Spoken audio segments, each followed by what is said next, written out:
Welcome to the Miskatonic Playhouse. Tonight we stroll through the mists of gaslight Call of Cthulhu.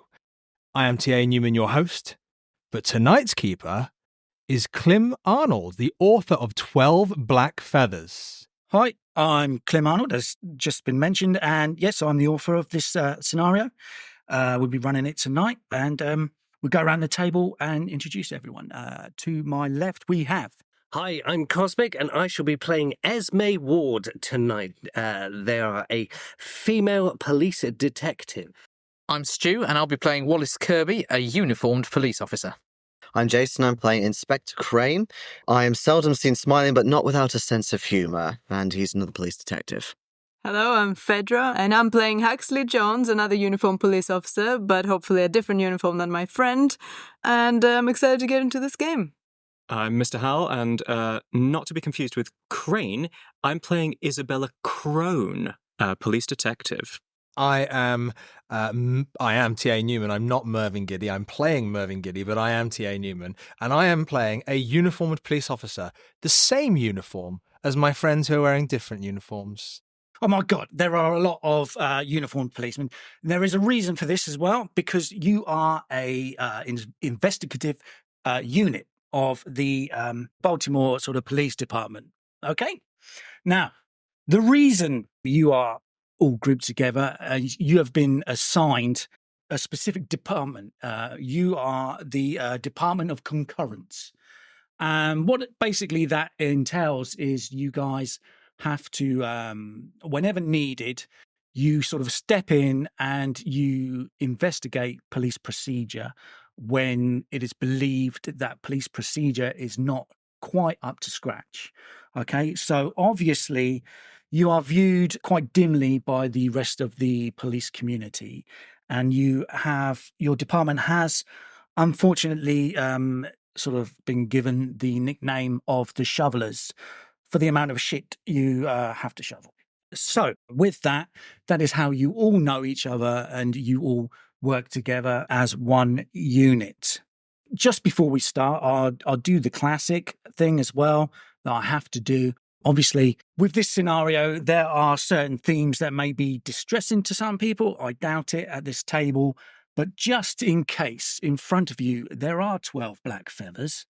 If you would like to pick one up and take one, if ever you find a moment in this scenario that is particularly distressing and you want it to stop, just raise your black feather, okay? And that way we can just fade to black.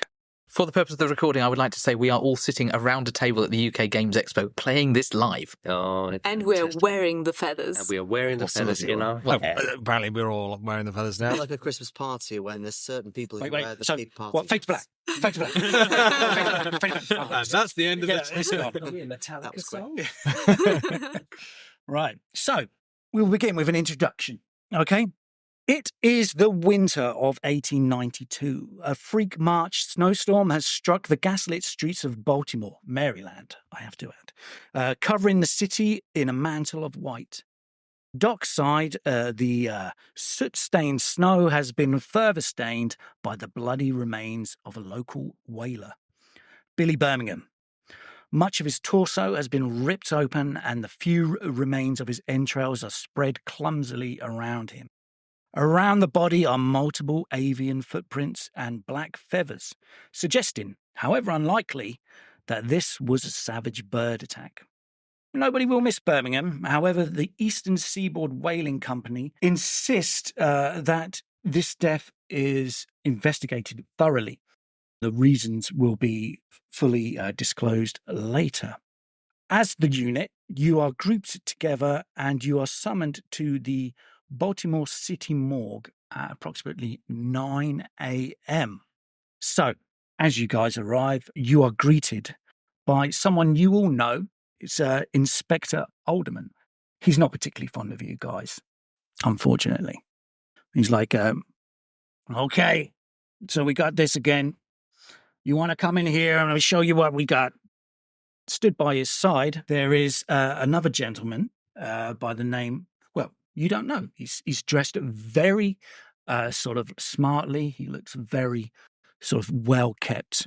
It looks like a man of sort of like some wealth and some learning as well. And you get sort of ushered in to the morgue. He says, right, first of all, I'm going to introduce you to this guy here. This is, Mr. Halliwell, right? And the other guy sort of interjects and he's like, oh, hi. Yes. I'm Mr. Halliwell. As you know, you probably have heard there has been a murder. And we do, we presume it's a murder. And my company, who insure the whaling vessel that this poor victim has been, who is a crew member for, he's got to, we need to check that there's been no foul play involved. Excuse the pun. He's like, the Eastern Whaling Sailing Company, they have got a heavy insurance policy against this particular victim. And we are particularly concerned that they are actually going to, there's been some kind of fraudulent sort of malpractice here. And we need to know that although, this fellow police officer here is saying that, the animal attack is sufficient, I am not 100% convinced. I suppose the best thing we can do is take a look. And I can show you the victim. Can I just check? Esme is a police detective, and I notice the other people are uniformed. Does that mean the detectives around the table have a higher rank, and they are our assistants, or... If you are in uniform, you are... I wouldn't say subservient's the right word, but... Me and you, I sense a little bit of a power play here. I'm playing a very... You three are detectives, so it's detective, uniform, detective, uniform. We are alternating. Detective, That's fun. uniform. That's well arranged. So the uniformed are the... We each have our own detective. Ah. Wait, the uniform are the bosses? No. No, the other way around. Yes, we're the slaves. Okay, we in just do what we're uniform. told. Dog's bodies. Oh yeah, I'll shut I up. guess a cup of tea. And sort of Alderman sort of interjects and he's like, hey, look, if we say it's an animal attack, it's going to be an animal attack, right? But these guys, they're specific. We got to do it by the book. And that's where you guys come in, I suppose. And so, they sort of usher you in to this room and they sort of pull out a gurney and it's sort of covered. And he sort of looks at you, goes, I hope you got a strong stomach. So naturally he pulls back the cover and first roll of the day, let's all have a constitution roll, please. It begins. Ooh. Oh, failed. Success for me, 38. Oh my under goodness. 45. I rolled an 89 of 75. Esme has a hard success of 26 versus 55. Okay, so who has failed? Me. Me. Wow, okay. So you guys, the first thing that hits you is this stench, okay? And like, they pull back and you see very much hardly anything sort of left of this guy. He has been ripped. His torso's been sort of ripped apart. There's basically an empty cavity inside, okay? And his eyes have been sort of presumably pecked out. It's a very grim sort of view. His arms are still sort of intact, and you can see they're like covered in tattoos, like nautical tattoos. And he has been identified as Billy Birmingham. For you guys who have failed, please describe to me how your character responds. I think Huxley just turns around, kind of retching, and then picks up the side of his coat and just covers his face with it. Turns around, he's like, excuse me, I'm sorry, 1 second. And then takes a few steps back and then tries to maintain his composure and not look bad. But he does look bad. I think Crane, given what happened to his wife dying of consumption a couple of years ago, and it's still a little bit fresh in his mind, when he throws up, he tries not to aim at anybody in particular and tries to go for a corner of the room. He gets this sort of flashback in his mind of how sick she was. And so he's just sort of trying to breathe and lean on the wall and calm himself. Detective Crone, who is not Crane. Maybe we do become one eventually. Well, let's not. No spoilers. Did I hear widower? All right. Yeah, widower. She has a very stern, upright bearing. She stalks over, supporting herself on her cane, and then remains face completely impassive as she surveys the body.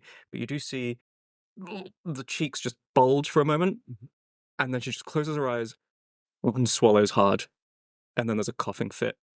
Kirby turns to Detective Ward and says, "Detective, it looks like you can't get the staff nowadays, can you?" Well, no, you have to be charitable for the folks who don't have a strong stomach as us good folks, you know. Some people are just cut out for this job and others are not. But, are you okay over there, dear? Not your dear detective. Well, that's okay, that's okay. This is quite the body you are presenting us here today. When was it found? I was found yesterday morning. I was found outside, about like 20 yards, 30 yards away from the bosun's whistle down on the docks. Okay, and we found it. We went down there. We found these feathers. We got him here for you. You know, we saw the footprints. You look here. And as he sort of speaks, he actually takes his finger and he pokes it into a hole in the body. He goes, look, that's clearly a beak mark there, right? You can see that as he's sort of pushing his finger in and out like that. You see that? Gonna lean over the detective next to you, like as you're saying this, and just kind of repeat those words. Just go, clearly. Beak mark. What? That's right. Who was the genius that decided an animal attack could do this to a whaler? A profession which I do believe has some very, very sharp implements. Who might believe that this gentleman could be torn apart in such a way? I believe that bird attacks might be post-mortem, but I'm not a naturist, so I would not know these things. The Baltimore Police Department are the people who decided that this was a bird attack. I've said it from the start. I've got limited resources. I'm not going to waste any more time. And that's why we are here, isn't that right, Detective Crone and Detective Crane? Yeah. Yeah, that's exactly why we're here, Detective. Is there anything else? Who found the body? Just some local sort of like wino just stumbled across it in the morning. Wino, morning, stumbled. Detective, if I may, can I see the tattoos? Just, do you mind if I just move the arm? Yep. I just want to look up and down the arms, and I want to see if there's anything significant that we know as police officers within the area, any gang signs, anything beyond the naval or seafaring groups. You have a look. Let's have let's just go for a spot hidden on that one, I suppose. Oh, 52 on a 50. Do I use luck? Do you have luck? I don't think I've rolled for luck. Oh, no one did actually. Oh, I do this in all my games. I do this in every single game I do. it's traditional. Yeah. Well, I've rolled 6, which means that I have a 30 luck. So unless anybody's done worse, I'm probably the group party luck. I've rolled a 4. I don't. What? No. 1. An 8. 4, 3, and a 1. That's 40. 40. Yeah. Yep. Almost as bad. But not quite. Now, 15 puts my luck at, what's 5 times 15? It would be, wouldn't it? Half of 150. 75. 75. I was like, it's not 75, surely. Yes, Oh, it 75 is. luck. Yes, it is. Yes, Is that the highest luck you've ever had? You know what, it might be. It's definitely up there. Giddy, you were saying something. Yeah. So I did you spend luck? failed by 2, but I'm going to spend 2 luck. So obviously you pick the arms up, and you're sort of generally they are like swallows, chips, you know, hula girls, all that kind of thing that you would expect to see on a mariner's sort of arm. And you flip it over, and on the inside wrist there is something that doesn't really match up with the remaining tattoos. In fact, it's not a tattoo at all. It seems to be like more of a welt, as if a branding or something like that. I'm going to hold the wrist and essentially hold the arm up to the room. Just say, "Detectives." Anybody with a strong stomach, please take a good look at that. I'm just fine, thank you very much, Esme. I'll have a look. I can do this. Go on, Huxtable. What do you see? It's Huxley. Anything you say. Can I do I need to roll a first aid, or do I just look at it? Are you trying to determine? Yeah, sure. Let's go for a medicine roll, maybe. Oh, Would you prefer a first aid roll? very much so. I'm not a doctor. I'm just Hey, come on, it's a convention. You can roll first aid. A 29 under 60. That's a hard success.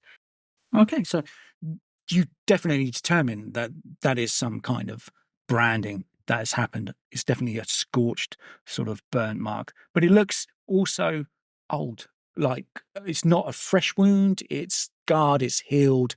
It's now like a fully sort of branded sort of look. Huxley kind of stands up taller, and ready to prove his worth. He says, "This is definitely a branding, but it's old. It doesn't relate to the case, and I say that with 100% confidence." Oh, you like being a uniformed officer, don't you? It's also not very interesting. Crone, do we recognize this as any kind of judicial or any kind of dishonor? Is it like a compass? It's a compass? Points up? Looks somewhat nautical to my mind. That Nautical, for on a trident sailor. of some kind. You're amazing. Keeper, I've been a beat cop for quite a while. Is this a symbol or a sign that I may have seen? Also me. So me. I too am here. We are all here together. Let's have a cult roll on this Ooh. one. Oh. Oh, Okay. well, I have Bolt. 5 of that, so... Oh, so do I, but let's give it a go. I know some Oh, occult a things. 95? That is not a fumble. Oh, 94. Nope. Also not Also a not a fumble. fumble. 52 again. Mega fail. I feel like I'll spend some. No. I cannot imagine that this relates to this case at all. I suggest we ignore it and move on with the pertinent I have matters. to of the agree with case. Huxley that it doesn't appear to be anything particularly specific. I think it's just a welt or a burn or something. Heavens above. Crone, do you have anything? That was a 92, but Keeper, because of reasons that are on my character sheet, if I come over and take a close look, sort of put my hands on the body and twist the arm this way and that, any chance of a bonus die, or is this not going to apply? It's entirely up to you. Are you going to... Yes, I'm going to have a much closer look. Okay, can everyone leave the table, please? Oh my goodness, we're going for a Secret walk. info Are for we leaving? Isabella How Crane. far away do we need to go? Just listening at the door. We'll just go for a walk. Fly a glass. See you later. And Oh, given yes, my we will. trait of being really engrossed in a case, Yeah. am I able to just leave? This is out of the game, so you can leave. Okay, no worries. All right. Just making sure. I wasn't expecting this. This is great. So as soon as you hold the wrist, there's like a... and the room just all empties and you're in it on your own. You look down at your feet and you see a small crab scurry over the toes. And then you sort of follow it as it sort of scuttles away, and it sort of follows a path of kind of like that salty brine that you see, and there's seaweed and everything sort of that ilk. And then you watch it as it sort of reaches a bare foot. And that bare foot, you look at it and you notice that the nails are cracked on it. It's very white, but you're kind of stuck, not being able to do anything about it. You follow the crab as it sort of follows its way up the leg of this person that has stood there. And as you do, you sort of look back and you can see this young woman. Her eyes are milky white. Her hair is soaked. Her clothes are soaked. Even though she's already soaked, she seems to be dripping seawater from her as this is happening. And she looks at you and she opens her mouth and she screams. However, as she screams, just more crabs come out of her mouth scurry down her front. And it's like a tide of these crabs start scuttling towards you, scuttling and scuttling. And they gradually start to climb up your body and up and up and up and up. And they start to climb into your mouth and they start to cover you as you look at this woman and she's sort of pointing at you like this. And these crabs are just sort of falling out of her mouth and just hurrying towards you and you're suffocating. And can I get a constitution roll, please? Oh, I thought you were going to say sanity, but yes, I will gladly roll constitution. This is fascinating. My God, my constitution is really letting me down today. That is a 96 over 70. Okay. So at this point, you black out. Okay, what a wonderful vision. Thank you so much. Let's let the others in. So as you're all stood around and as you see Isabella grab the arm, you kind of see, let's have a spot hidden from everyone, please. Goodness. Okay. That is a 56 over a 45. That is a failure. I love having base and spot hidden. These new dice are not doing me well. 32 Oh, that is a pass. on 50. Regular Pass. success for Esme. Regular success. So So Mervyn. the guys who see are watching, you see Isabella's eyes roll over. She kind of starts to shake and then she drops.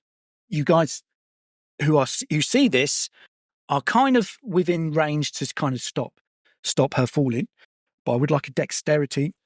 Because I was there holding the arm and then gave the arm, I will absolutely be there to Esme catch would her. like to call across to Giddy. Quickly catch her. Please. She's either on the floor or in my arms by this point. Okay. Okay. Not great news. I rolled a 98. I On don't a have that 50. many hit points. Come on.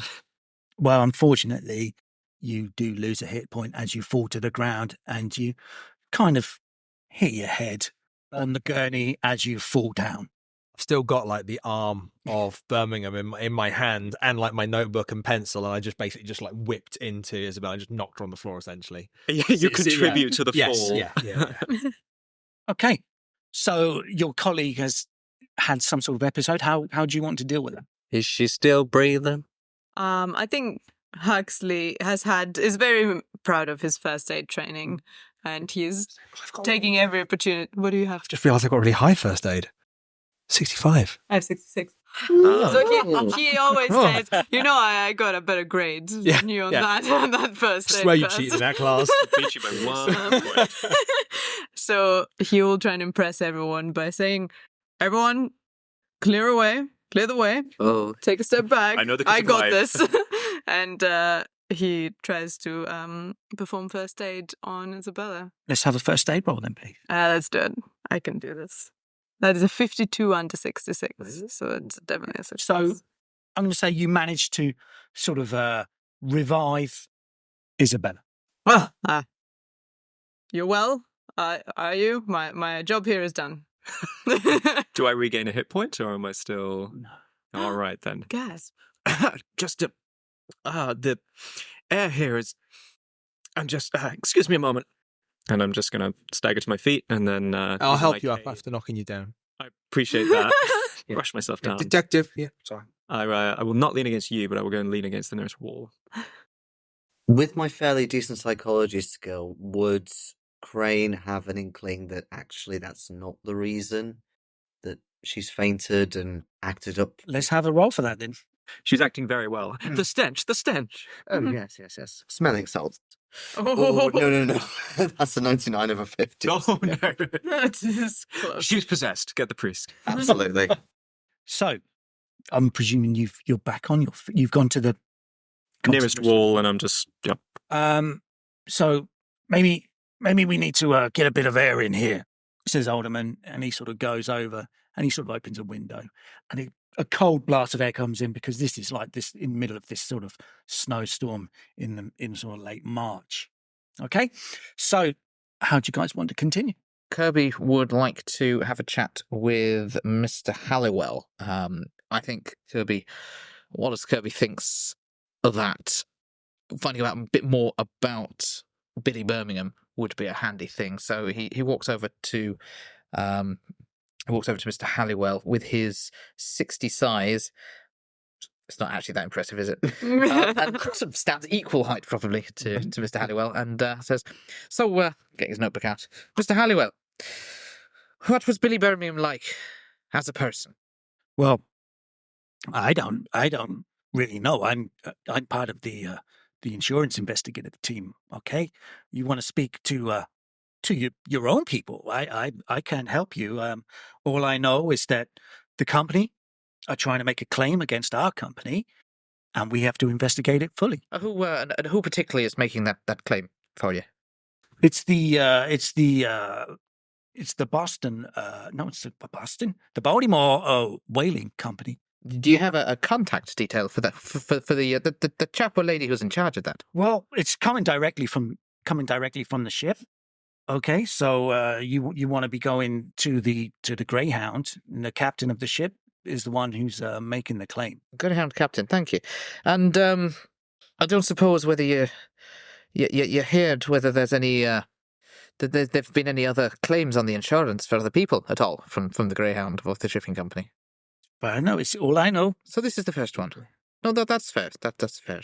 And as you're having this conversation, older man sort of interrupts and he goes, "You guys are supposed to be proper investigators, right? Correct. You don't know about Billy Birmingham? I would like from everyone a knowledge roll, please." Billy Birmingham's got a rep. That is an extreme success. A 13 under 89. Bravo.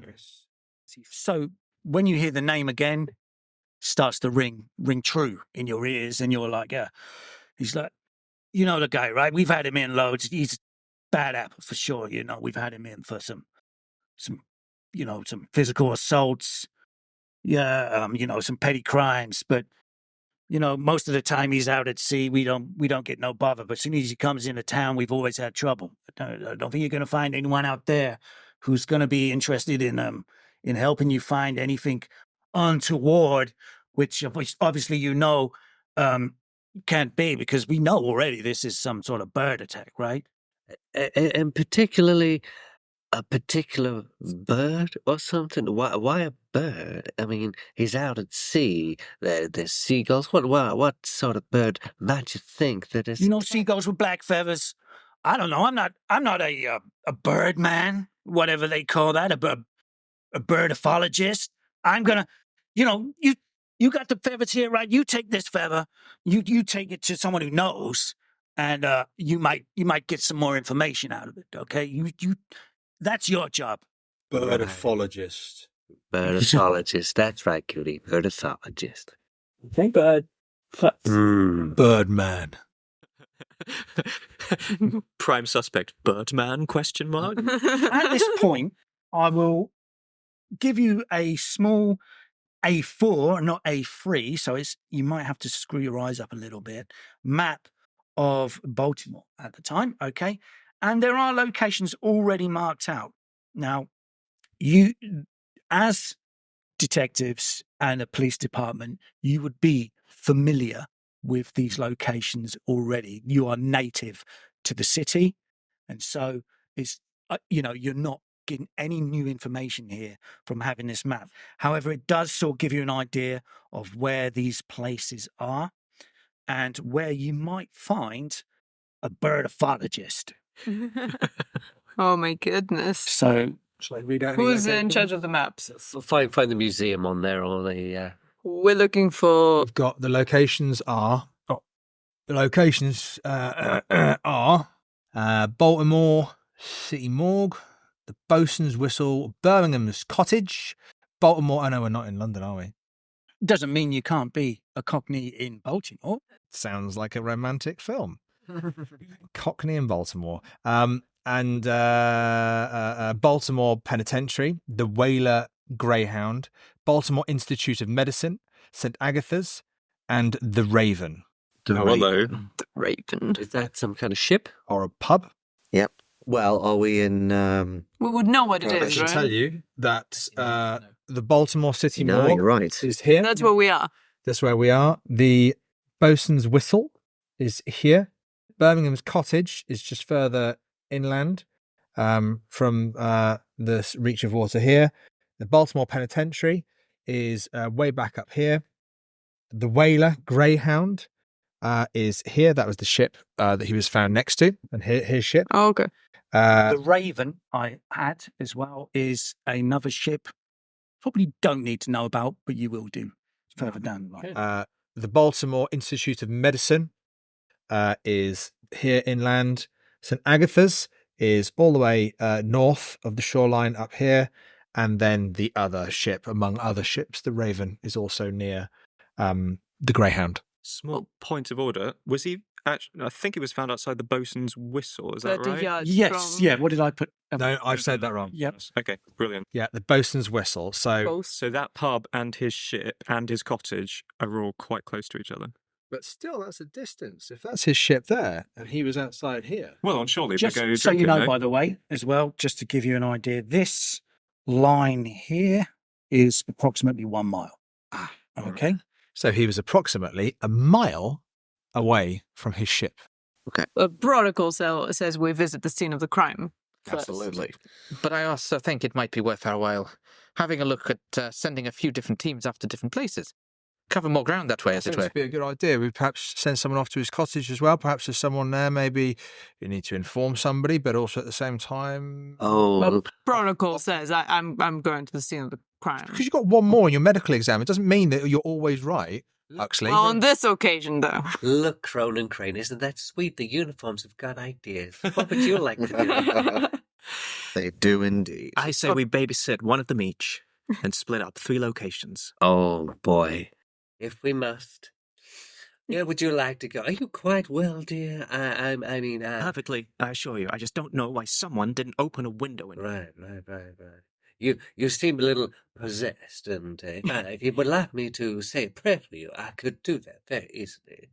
How kind. Later, perhaps. We have a case to crack. Where are you pegging? I am most interested in where this man was found and who else might have seen him in this drinking establishment. Where See are the you crime. going, Crane? As I said. I'm a little torn, really. This on this map here. One potential location. If we've got some sort of commission to actually board the ship itself, that could be good to have a look around, see what's there. And yes, I will also take a constable with me. Very good show.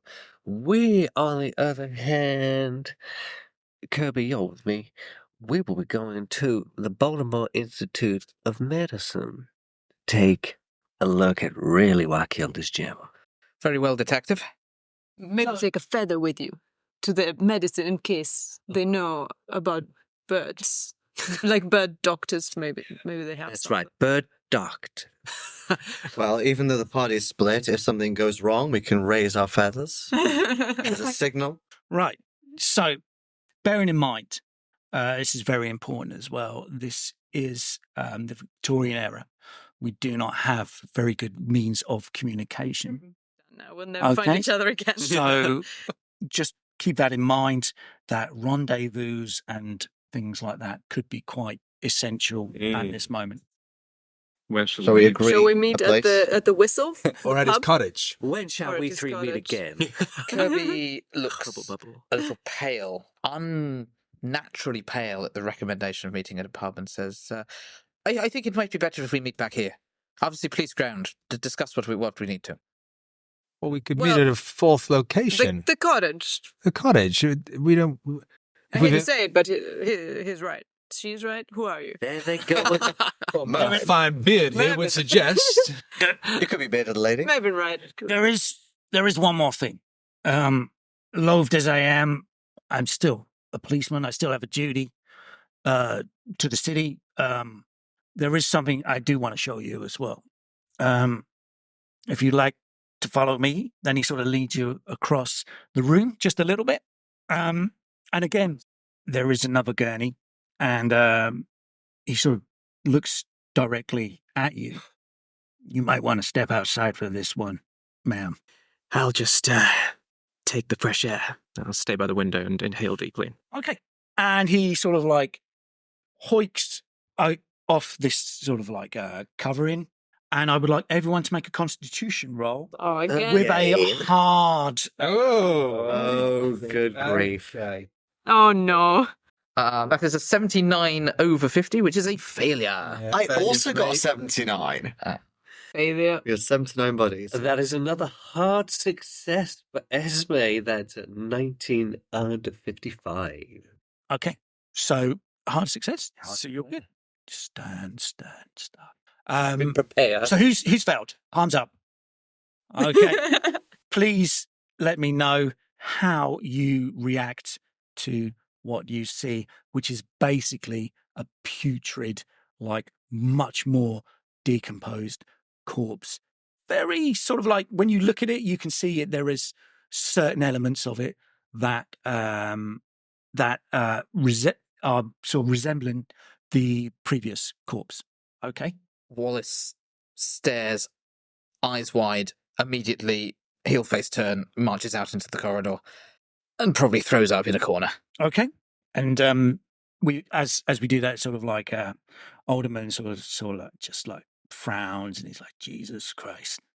And then you guys. I think Crane would be more fascinated by the difference between this corpse and the previous one and lean in a bit too close. Yeah. And then, when it's a bit too late, the aroma, if you want to call it an aroma, wafts and his brain finally takes it in and he also has to kind of run away similar in your direction and also just throw up some more. So sort of give you sort of an idea of kind of what you're looking at here. That kind of level of decay. Particularly a skeleton underneath the sheet. It's oozing out. I just have to ask a question to Isabella. Who did not roll Constitution because she stayed back. Is that okay? That's fine. Have you ever heard of caboraphobia? Oh, no. Okay. No reason. However, from a previous incident, just keep that in mind. Caboraphobia. Noted. Okay, so, and you failed as well, didn't you? Oh, yeah. Yep.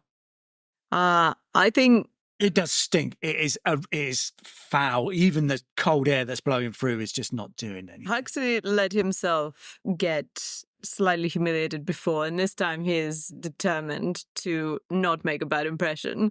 So he stills himself and he sits very still and he stares at it, but his eyes start watering, so tears start pouring down his face, but he just just stays with this firm expression in his face, just staring at it and just crying, but not having realized he's crying, thinking he looks very serious.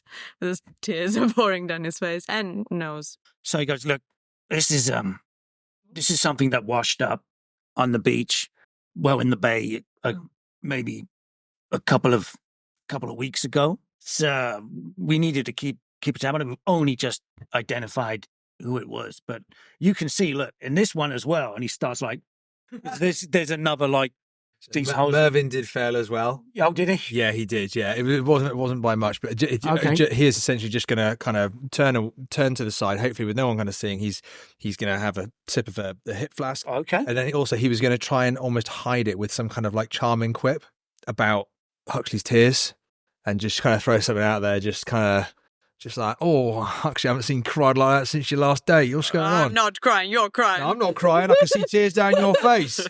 It's just humidity from the open window. Alderman, what are you trying to do to my staff? Showing them such a horrors. I mean, I feel like we should have warned just a little bit more. Hey, you're the one who's asking the questions. You're the one who wants all the information. I'm giving you the information.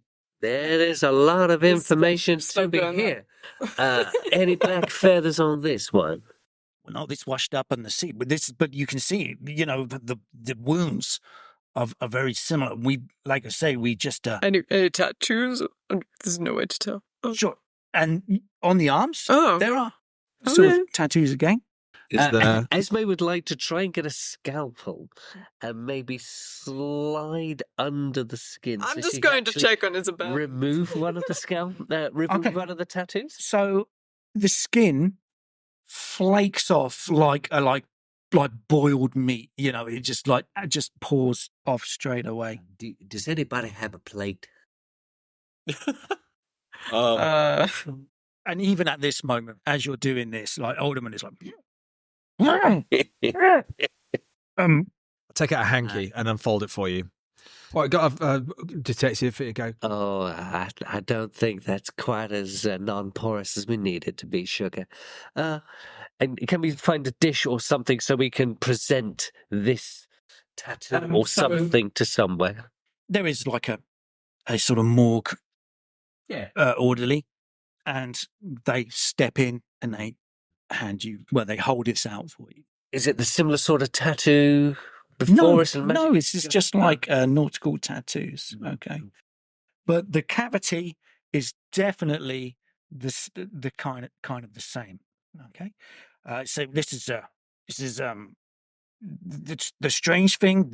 The one difference we noticed with this one is if you look in here, and he sort of like he pushes his hand right in. Yeah. He goes, look, we found this. Oh, right. And he pulls out through all this goo, and he's just barehanded. There's like some little sort of like grains of corn. Okay? Oh, could you drop that in the dish for me, please, Sugar? Sure. Thank you. And it sort of drips in. Oh no! But that's not the strangest thing about this one. We've identified this corpse by the tattoos, and it's very perplexing. It's this guy's Grayson Farrier. Grayson Farrier? Here's the thing: he was hung a month ago. Hung a month ago for murder. For a crime, one assumes. Yeah, he was hung. He was buried. Can only presume that grave robbers got to him, and for some reason, some sort of you know what they're like around here, right? They can't get the bodies quick enough. Excuse me, sir. Do we know who Grayson Farrier murdered? It was his wife. Farrier murdered his wife. As they're making notes, Esme will hand the plate over to Giddy. Say, we're not going to need this flesh. You can get rid of that for me, please. But she's keeps your handkerchief, takes it, and puts the seeds in there. And there's only one churchyard that would take like the bodies of like murderers, and that's St. Agatha's. Of course, St. Agatha's will end. It is a good job. We have the best, and I mean, all of us. We may play hard, but we are certainly the best this city has. We will take on this investigation and see what we can find for you. What would the outcome be for... she turns to the insurance man. What would we need to assure the insurance man? You just have to ensure that that this was an act of nature and no foul play was involved. Right, okay. Act of nature. No foul play involved. I'll get a report template tapped up for you this afternoon. Shall we, folks? Actually, at this point, Isabella, who's taken many steadying deep breaths, stalks over, accompanied by the clicking of her cane, and says, "Has anybody thought to check thoroughly in event of more similar branding?" And she will reach under the shoulders of this skeletal body and try to tip it enough to see underneath. So, as you go to pick it up, a crab scuttles out of the torso and sort of like runs across your arm. A constitution roll.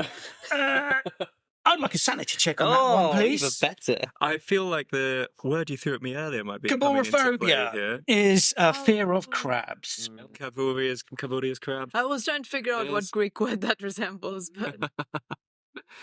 Oh, God. Okay, so she shrieks and starts... Well, no, we'll see what the sanity roll does first. Okay, 87, which is definitely over my san of 70. Okay. Can you roll a d10, please? Oh, my lord, she's going to kill us all. We're looking at a 5. So, you can tell me how your character reacts if you like. I just lost 5 sanity. That's a lot. Is it about? Oh, is it? It is, isn't it? It's 5, right? You want to roll intelligence? Do I need to roll in? On the gurney. Put her in the wall. Yep. Wait till she calms down. So we're looking. You're going to put me in one of those morgue drawers. So we're going to. It's the best looking for you to fail this intelligence roll. Yeah, I'm only 55, so I'm not that smart. 47, I succeed. Okay, so you hysterically just need to get out, and you run out of the room, and you just run into the street, into the cock, and you know what? You don't notice your leg. My gammy leg, Yeah, it's not, and but you I'm just staggering you along, top you speed. Just run out, and you run out into the streets. Does anyone follow? I would. Stop, Isabel. Come back. I was already there checking on. Oh yeah, you guys were already outside, weren't you? Yeah, We're in the because corridor. I would have seen Just her. seen Isabella bolt past. So, who's left in If the there's only room? one detective in the room, then I would be. I would have kind of backhand the crab and be like shooing it into the corner, protecting everybody. I did drop my cane as I ran out. Just I'll in be case using the someone cane. feels like- I'm using the cane to push Yeah. the crab. Poke, into the poke, poke. corner. And the crab just sort of scuttles off into the corner and just sort of like disappears into a little crevice somewhere. Giddy, she might be onto something. Flip that jelly over and see if we've got any kind of tattoos where Miss Crone was supposed to be looking. Gov. That's a myth, by the way. Do a It's gov a myth. though. Gov is gender neutral. I don't like to teach the teacher, like, but I prefer detective. right, gov. Okay, so you flip the body over. Let's have a dexterity check on that one, please. 28 under 50. Yeah, you managed perfectly well. Actually, very sophisticatedly, almost like, you know, there it is. You've got a lot of like yucky viscera on your hands, but you've done the job. What have we got there, Giddy? Is anything leaping out at you? Not another crab, I hope. That was quite a surprise. I actually feel sorry for Isabella. So, meanwhile, you guys have run out into the. Isabella has run out into the street, sort of lost in herself. Okay, you're following behind. Who's following behind? I am. I And- lost my and wife you're following her? relatively recently, so I'm not into leaving. Okay. And Wallace is very pleased of an excuse to leave further. Okay, so you run out into the street.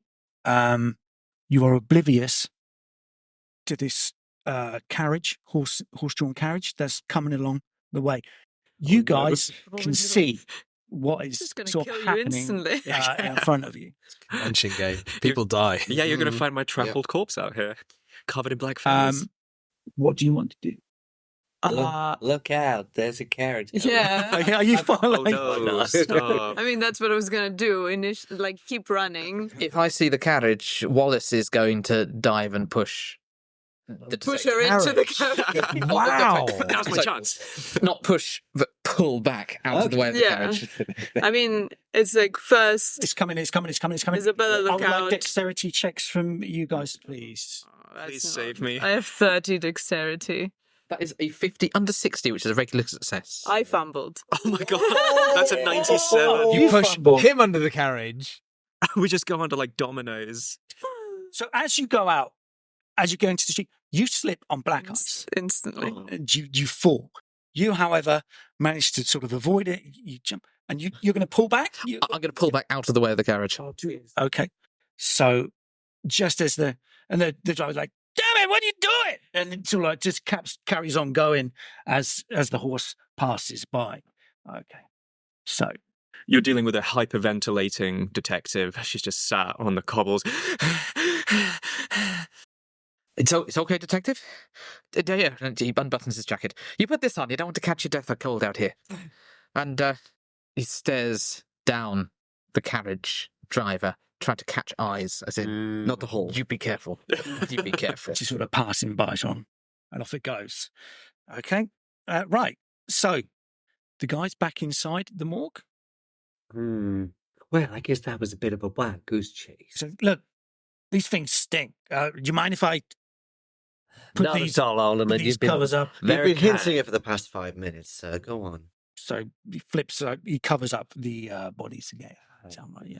Well, I suppose us survivors had better get on the case. Where are you going again? I'm going to the ship. Where are you dragging Miss Crone? We're going to the scene of the crime, Gov. We're going to go to the medical institute. And we are going to meet up at the cottage at 4 p.m., was it? It's just nine, just gone 9ish. It's now, Gov, in the morning.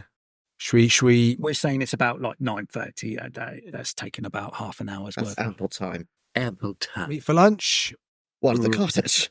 Surely not. What, we could have lunch before or after. I'm just, saying. So let's not change anything. We shall avail ourselves of refreshments on the way and meet at the cottage around 3:30 to 4 p.m. On time. Esme makes a note to herself to arrive there at 3 p.m. Right. So you've all decided where you're going to investigate next, right? And you've all decided when you're going to meet back up. Okay. So who wishes to go first? I'm probably the least affected by the dead body, so I shall grab Kirby and hike him off to the medical institute. Okay. You're driving, Kirby. Get us a carriage and let's go.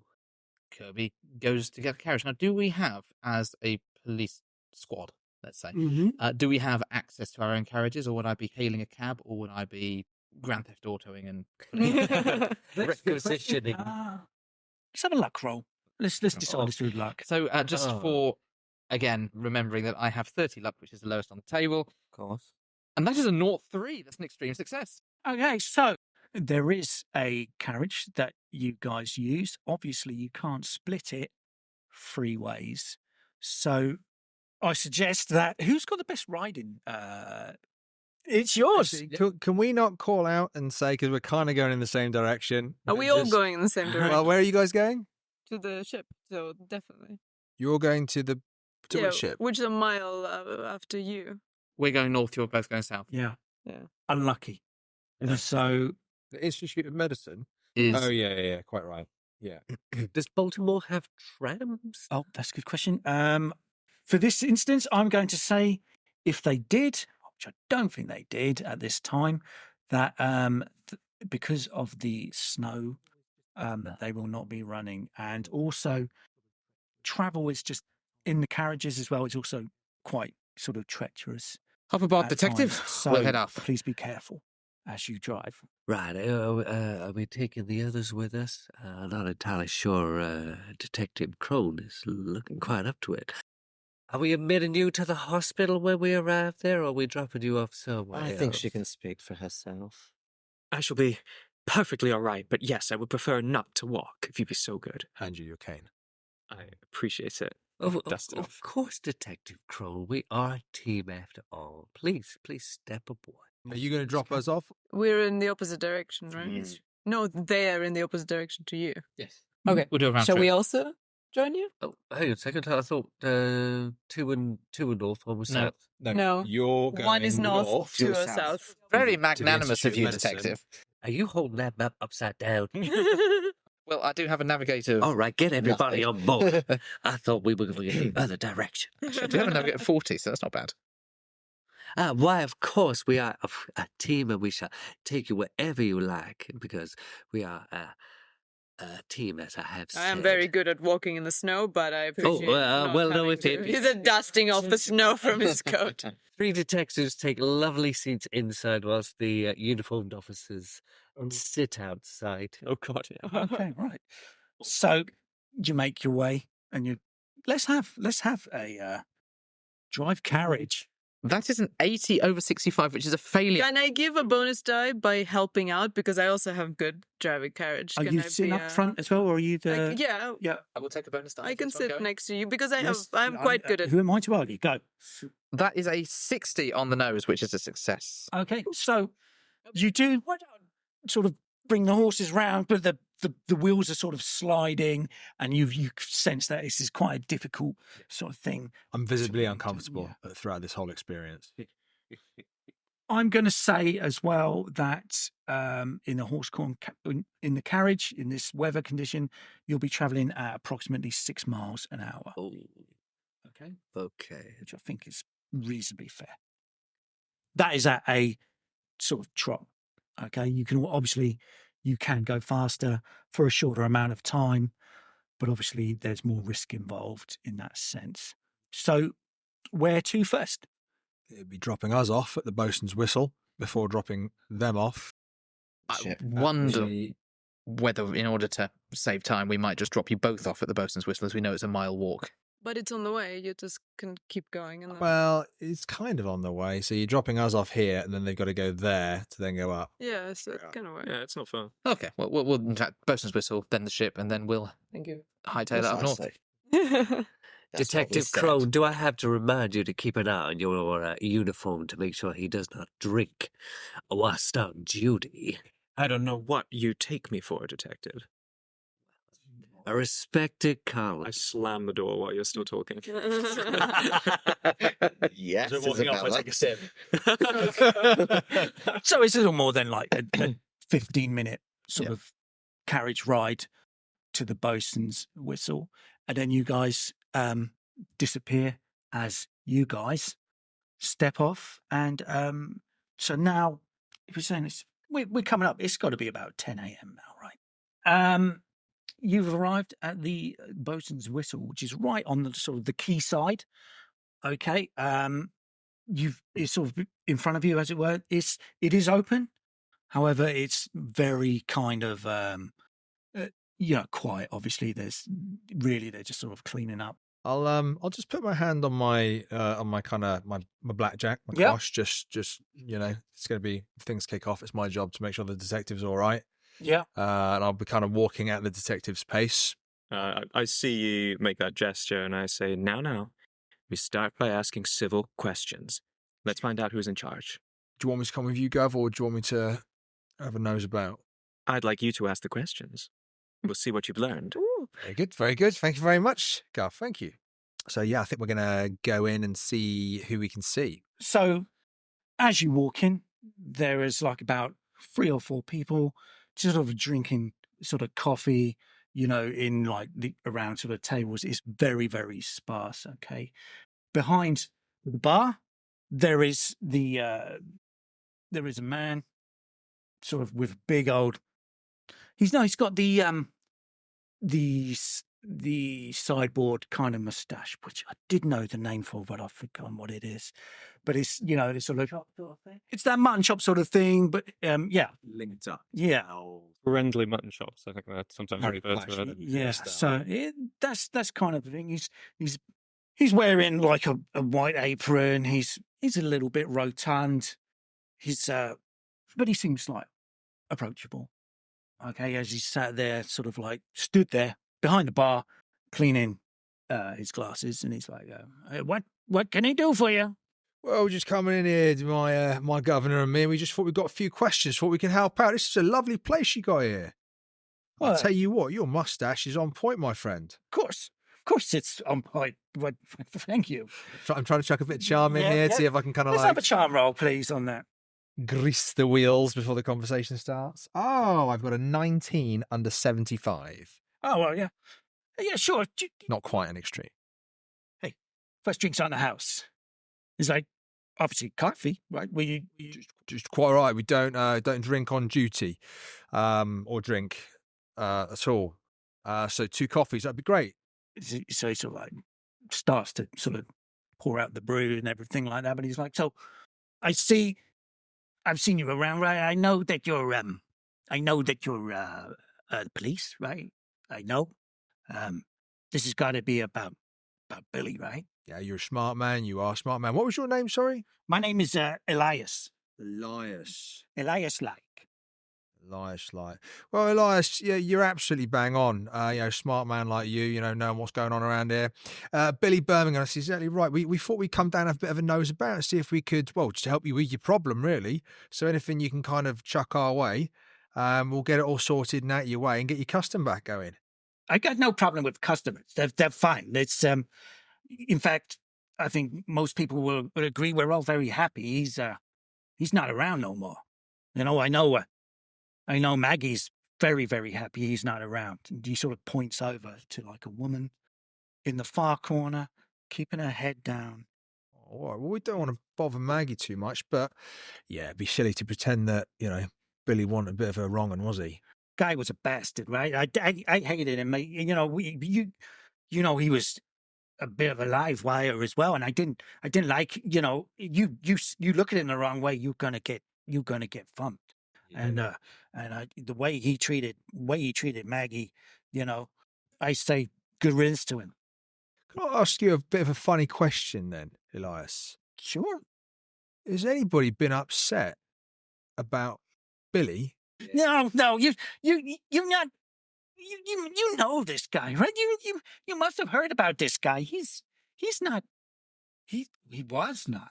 He's not no more. He's a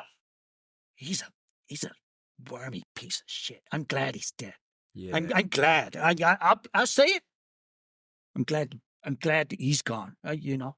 At this point, Detective Crone sort of leans her cane on the bar, leans over it slightly, and looks intently at Elias and says, I just want to be clear. A man is found dead outside your establishment in suspicious circumstances, and you freely tell everyone who asks that you're happy he's dead. Ma'am, excuse me. Hey, Jerry, Billy Birmingham, you glad he's dead? Yeah, I'm glad he's dead. The guy's an asshole. And she points to another guy, and he's like, Tony, you glad this guy's dead? He goes, damn right, I'm glad he's dead. And he goes through, and there's only a few people there, but every one of them is going like, It's just I'm keeping one. Suspect I'm keeping fella. one eye on Maggie on the whole time. I'm keeping an eye on Maggie. So if Okay. she moves, Mhm. I'm moving. What I'm hearing is that he was extremely unpopular with yourself and with your clientele, and I repeat, was found dead just outside. How are we to believe that that happened? Because it's starting to look like a brawl. well, all I know is he was discovered. He left here, and after what he done to Maggie, we was too busy tending with her, and then the next thing we hear is that he's found dead the next morning. So, go figure. can I roll a psychology on that just to see if he's covering up for a vengeful mob of bar patrons? Yeah. Not that I've got a great psychology, but that's where Detective Fumble it. Yeah, let's Put them see. all in jail. Oh, yeah, that's an 85. My psychology is a whopping 30. So, So you sort of narrow your eyes at him, mhm. and he sort of narrows his eyes at you, and there's this sort of stalemate between. So he's like I say, and he just keeps like watching this. No one's gonna miss him. I just, I tap PC Giddy's notebook, and I just, I glance around the room. Make sure you're taking down those names. Yes, Gov. Jimmy, Tiny, Timmy, Snowy, Maggie. Doc, sneezy, bashful. Elias, you said the night before he beat Maggie, he went out, you all tended to Maggie. Next morning, he was found. That's right. Yeah, Where did he go? Was there a normal routine? Where would he have gone? he left the building to go home. That's the normal time he would leave to go home. What time was it? That was about 1. Is there anything, Elias, you can think of I haven't asked that would be incredibly helpful to me us solving this case? Like I said, if you're looking for suspects, you've got a deep, wide pool. But as far as I This heard, guy could have done it. That guy. as far as I know, it's the birds. The birds that got in. And as he says it, he sort of looks, he points out the window, and you can you see like a raven, and it just sort of like a and it just flies off. The birds. Well, yeah, that's what everyone's saying, right? It's the birds.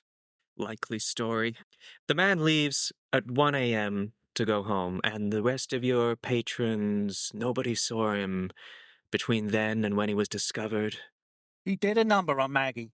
He did obscene things to her, and we were all worried for Maggie. All of us, everyone in the bar. He was gone. I'm glad the piece of shit's dead. No one should go through what Maggie went through. Maggie's gorgeous. She's a lovely, lovely girl. And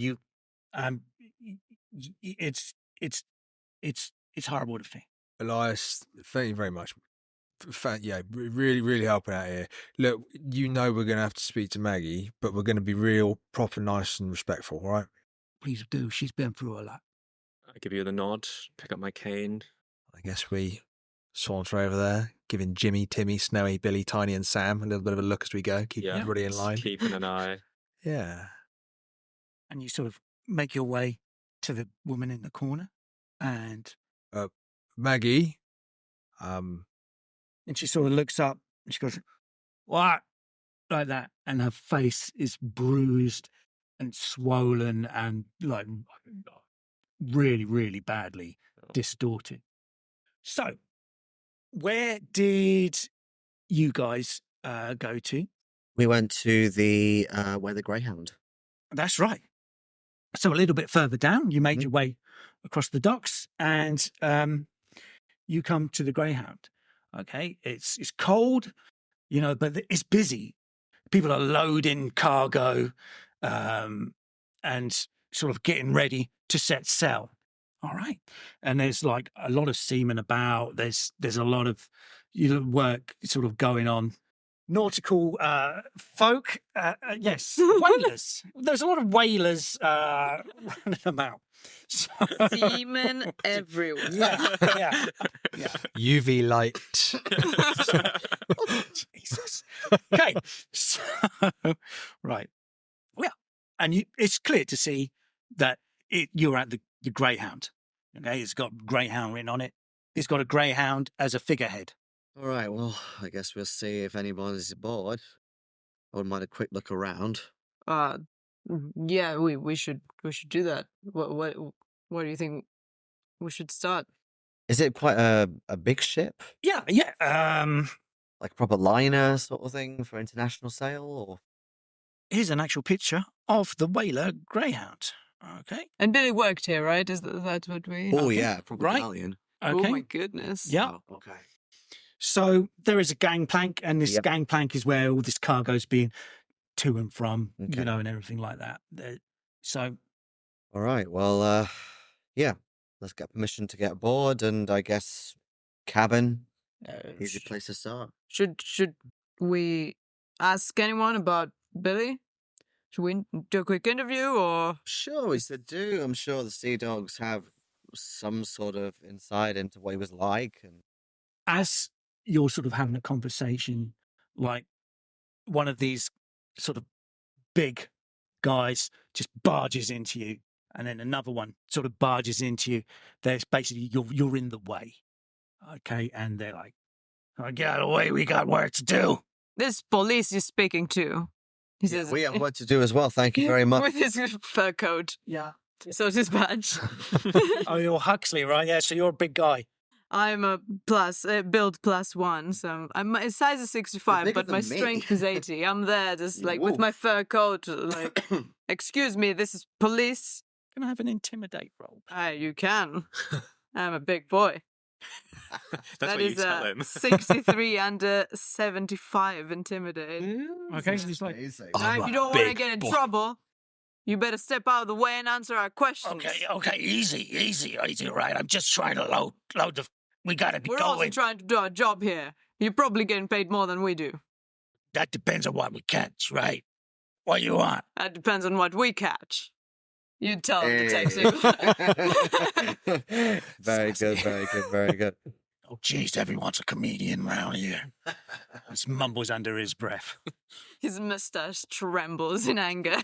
Yeah, we're looking to take a quick look around your fine ship here. We're hoping to get a little insight into this Billy Birmingham character, who's obviously had some ties with this place. You knew him? Billy, everyone knew Billy. Damn it. Yeah, everyone knew him, but did you really know him? Guy's an asshole. No one likes him, we just, and now he set us back. We can't set sail till we get this cleared up. So the captain is furious. We're losing money, all because this damn idiot got himself killed. Is your captain on board? Yeah, the captain's on board. You want to speak to him? Yeah, we do. So his death is an inconvenience to them. Yeah, well, of course we couldn't sail without him. He was like the bosun. We got to find someone quick. They're getting someone in from a ship further uptown, but it's The Raven? Is it? no, it's that Raven's a clipper. This is a whaler. You know nothing about ships. Well, no, I'm a detective. Come on. Well, detect this. This is a whaler. That is a clipper. We need a bosun for a whaler. Uh-huh. What's our I tell you something, right? Billy may have been an asshole, but he knew his job. He was the best. And, so we are screwed until we get someone to replace him, right? And he sort of goes on, you want to speak to the captain? Yeah, we do. You come on in then. So he sort of leads you up the gangplank, and he sort of leads you to the captain's office, okay, or the captain's cabin, and he sort of leads you in, and he's like, "Captain, I'm sorry. I know you're busy. I know things are awkward at the moment, but we got the coppers here. They want a word with you about Billy." And there's a very smartly kept man behind, like a ship's bureau. He's like, "Officers, can I help you?" I think with my appearance of 70, I would make a point of sort of just straightening my my garb and Okay. sitting down carefully. I'm 65, so I'm also my fur coat. Oh, yeah, absolutely. Puffs out. It puffs out. So twirls moustache. What would we roll for that? We would roll a Appearance? appearance. Yeah, let's roll appearance. I'm going to spend 11 points of luck to make it advance. How does like make you sexier? It's the angle of the light. Yes. The light is theoretically false. Catches, It's the golden hour. Yes, it is the golden hour. catches that shade of blue on the uniform. How much the captain's had to drink. Okay. Okay, so My fur coat is still covered in snow, so I'm looking a bit shabbier than usual. he sort of like clocks you, and you do notice he sort of like puts his pen down, and he's like, "Yes, how can I help you then? I do apologise for my co-behaviour. I'm just a little bit distressed at the moment. As you can see, we are being waylaid. We should have sailed yesterday, and unfortunately, a very integral part of the crew has, as I presume you are what you're here for, has unfortunately died. So, I'm how You're can I help you? Boston. Yes, Billy Birmingham. Yeah, Billy. Yeah, we want to know a little bit more about how you thought of this Billy. How did you see him as an integral member of this crew? Well, just to put it bluntly, there was no one better at his job. He was very good. He's very good at keeping the crew in order. He's very good at keeping the ship together. Mhm. And he was incredibly good at finding and slaughtering wealth, which is, of course, our business. So he has been a big part of this ship, almost part of the furniture, as we say, for a good sort of 10 years or so, maybe more. Do you have competition, like another crew that want to get the same whale before Billy got it? There's not many people competing now. I mean, the whaling around here is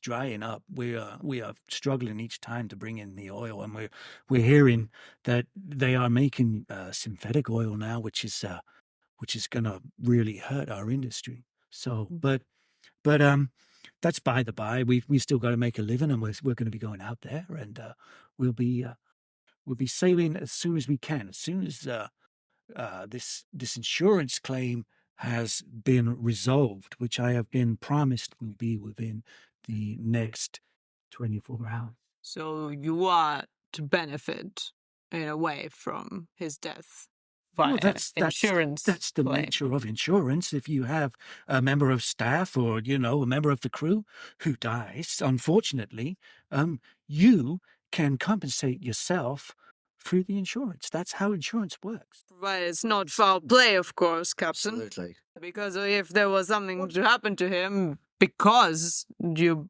been needing the money, because whaling is a dry business and that's synthetic whale oil, and you need cash more than you need a good whaler, then you could perhaps, say, organize an accident with all your crew. If I may, the insurance that we are claiming will basically cover the cost of paying for the replacement bosun, and also cover the cost of the additional port fees that we are incurring for remaining in port beyond our schedule. So, no, we will not be profiteering from the death of a very reliable crewman. Where you say, boss, you believe him, or should we check his accounts? It'd be worth doing, checking papers. You got any books? You want to go through the ship's logs? Just as a Okay. precaution. Everyone wants to look at our ship's logs these days. Well, the numbers don't lie, sir. Okay, so it's fine. We've got nothing to hide. He sort of stands up. He sort of pats his trouser legs, reaches in, finds a key, and he goes over to a glass cabinet, unlocks it, and he goes, "Here's all the ship's logs. There's at least like a row of, say, 5 books." Just need the most recent one with the Billy Birmingham related expenses. As I've said, he's been a member of the crew for 10, maybe 15. Yeah, just the most latest expenses relating to the death. And you start looking through. Okay, so I'm going to say to look through these, it will take you an hour. And we'll understand it? Oh, Well, we're let's just have- be living for an hour. Let's have. I'd like to request an accounting roll to show how I can't count. Library use? It's like we're going to go for library use. Oh my goodness. I'll give. Can I give a bonus die? You working together? Yes, we are Yeah. working together. Oh. Integrally so. That looks like a smudge, not a 3. It's still over by 7. You're okay. What a 2 and a 50. No, 50? sorry. Library use. Do you have base library use? Oh, yes, I do have base library use. I was looking at listen. Whoops. Well, I think he's telling the truth. We don't have time to waste No, we don't. here, and Except the hour it took to. honestly, the handwriting is a It's bit messy, difficult. Frankly, terrible. Maybe next time, work on the handwriting, because this is obstructing justice. Your poor handwriting. Do you know the last person who wanted to look through the books had no problems with it? So I don't And understand. who was that? Just it's someone from an insurance company. So, Have you got a name for this? Just someone? all I can say is she came from an insurance company. She said she was from an insurance company and she wanted to go through the ship's logs. And Enough with the excuse. I think we're done. We're going to have a quick look around, and you work on, tightening up this business. I do have one more question. Oh. Again, everyone's saying that this guy Birmingham was an asshole, but can you think of anybody specific who would have some sort of? I don't know. I know that he was not popular with the crew, but I'm sure there are easier ways for them to deal with him if they wanted to when we was at sea. So he was a scary guy. He, to be honest, he scared me. He was a very scary guy. But he got the job done, and people kept well away from him. If, say, somebody on the ship did have some sort of motive, it would be much easier to narrow down who it was. Process of elimination. Do you want to follow me? Maybe we should look around. Go on. So he goes, right, follow me. Come out onto the deck. So he'll lead you out onto the deck. And he stands on the deck as all these whalers are sort of loading up the cargo and everything. And he goes like, Ahab, what do you think of Billy? And he's like, that guy's an asshole. And he's like, Here we go again. Johan, Ahab, what do you think of Billy? Johan. I'm glad he's dead. And he goes around the crew and you're getting exactly the same thing. What are their names? We're gonna have a hell We of have an identity Ahab, we have parade. Johan, we have Tiny, Sneezy. But Hey, the whole Sleepy, wake crew, up. A lot of them just spit when they hear his name. Where did Billy spend most of his time on this ship? Did he have any personal belongings, any lockers? Well, everyone has a small locker underneath their hammock. Do you still have his? Sure. Well, where it would have been, yes, absolutely. I can take you to it now, but I don't think you'll find anything. Have you emptied it? Well, he he never boarded the boat. All his belongings, is, I presume, would be at his cottage still. You can still look around, see if anyone was maybe looking for something. So you get let down to the hull, to where you see, and there's all of these sort of hammocks just sort of lying there. There's still people working around and everything. And he sort of gradually leads you to this sort of hammock, and you see this small little sort of cabinet just directly sort of at the head of it. And he goes, be my guest. Activity, anything left under there still? Any... Crabs. No, not any crabs. Just checking. We are on a boat. Like, come on. So, honestly, everything you open is just empty. Looks like he hasn't been here before. This would have gone much faster if you had said that first. I go. I did. Detective. And he looks dumbfounded. He's like, please, if it's not too much trouble, I do have a lot of paperwork to write up, which I promise will be smart and tidy. But if you would please let me get on, unless you have anything else pressing that... Do any of the boxes or cases look like they've been forced open? No. And who's in charge of the Raven? The Raven? Do you all know each other, the boat people? I think it's Jones. John? Jones. Captain Jones. Captain Jones. That's a pretty common name. Well, Got a first name for that? Spencer. Spencer Jones. He's boat people. And where does he live on the boat? He sort of looks around and he's just like, you don't come down to the port that often, do you? I presume you're not nautical land people? police. We're not sea police. That's a different thing. This is Baltimore. This is Baltimore. This is like a shipping port, and you can't find your way around a ship. Please, I'm going to leave you now. You can find your own way out. I've got far more pressing things to do Okay, we'll than let show you know you if we empty need boxes. anything. And he sort of storms off, and Thank you very much. then we come to you guys. So you've been traveling. I'm going to say you arrive at your destination because that is... We are arriving at the Baltimore Institute of Medicine. So this is at 10, about 10:30. You're getting there, I would say. So while you guys are having your meetings, you sort of arrive, and you sort of arrive at this big institute. Okay, you know it, although it is called the what's it called again? Baltimore Institute of Medicine.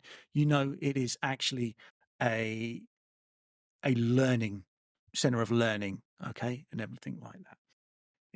There are many sort of like medical institutes around Baltimore, but this is like one of the most renowned. So you arrive, this big sort of grandiose building with like spires and everything. It's all covered in snow. It's very, very high. It's at least like 4 stories high.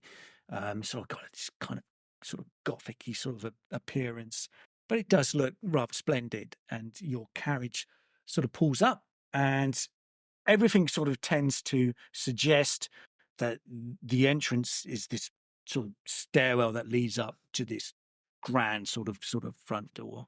Have we been here for any other previous investigations? Is there anybody we may know that we can go to? Yes, that's going to be Dr.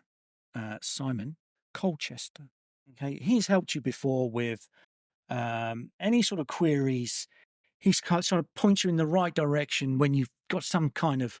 Obviously, forensics are very, very early at this time, but you guys are sort of wising up to this, and you guys being sort of...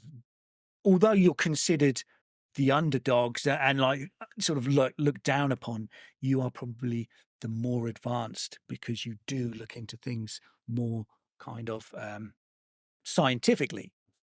So as you go through this gate, this front door, you sort of walk in, and there's this like this is like this grand sort of reception there, and the receptionist sort of sees you and sort of bows, sort of politely. Good day, miss. I presume you want to be speaking because You have met before, occasionally. I presume you'd be wanting to speak to Dr.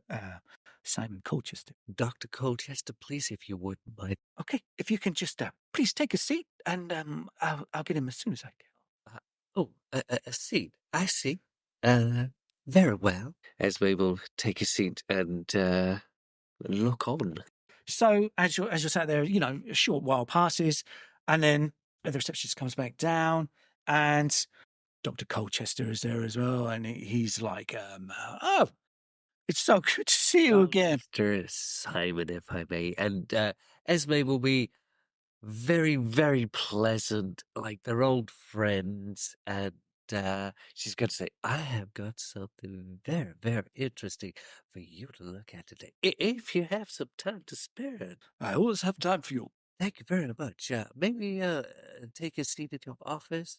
The case is rather disturbing. You sort of see her sort of listen in a bit more. She's very intrigued. And so, yeah, sure. If you would, my office, isn't it? Come, follow me, and sort of leads you in that way, in that direction. He brings you into the office and goes, "Oh, please, it's frightfully cold out. Tea?" Would like a cup of tea. Are you drinking on duty, Officer Kirby? Tea. Yes, not drinking on duty. Absolutely not drinking on. We train them duty. well in the Baltimore police force. Tea. Spit it out, man.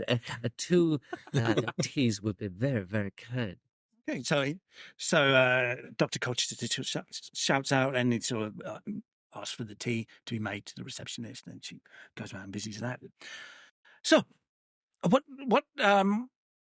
have you got for me this time? I'm intrigued. It is a very, very intriguing thing. Now, our report must clearly show natural causes, but natural, no foul play whatsoever in the deaths. A lot of money is riding on this, but you know us, due diligence and everything. We need to find out what really happened so we can make sure the truth ends up where the truth needs to be on this occasion.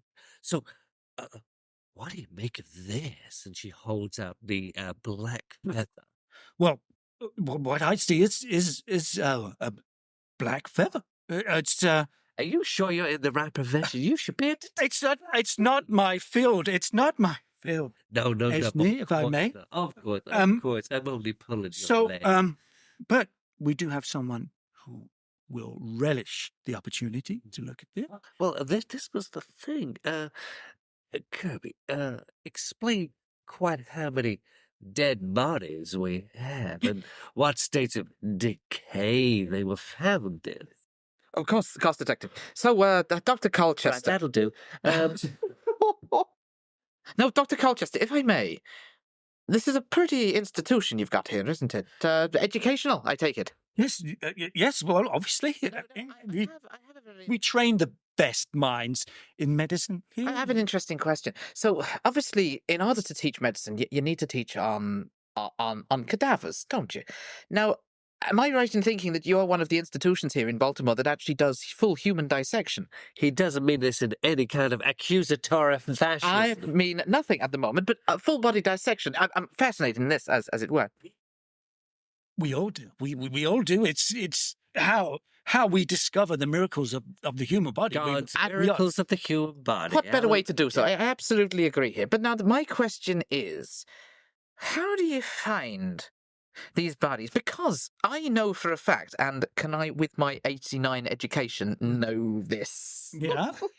I know for a fact that Baltimore, as a city and an educational establishment, has had a bit of a long and turbid relationship with Not in any kind of accusatory way. In fact, it wasn't it back in 1788 that the doctors themselves rioted because of the lack of human cadavers, which led to the turning over of convicted criminals to anatomy schools. Now, I just want to know, would you happen to have a log of any of the convicted criminals that might have passed through your doors? Kirby, has anybody asked you if you're overqualified for your do. Has anybody ever asked you if you're overqualified for your position? Is this real Baltimore history? It's like a hot fuzz of gaslight era.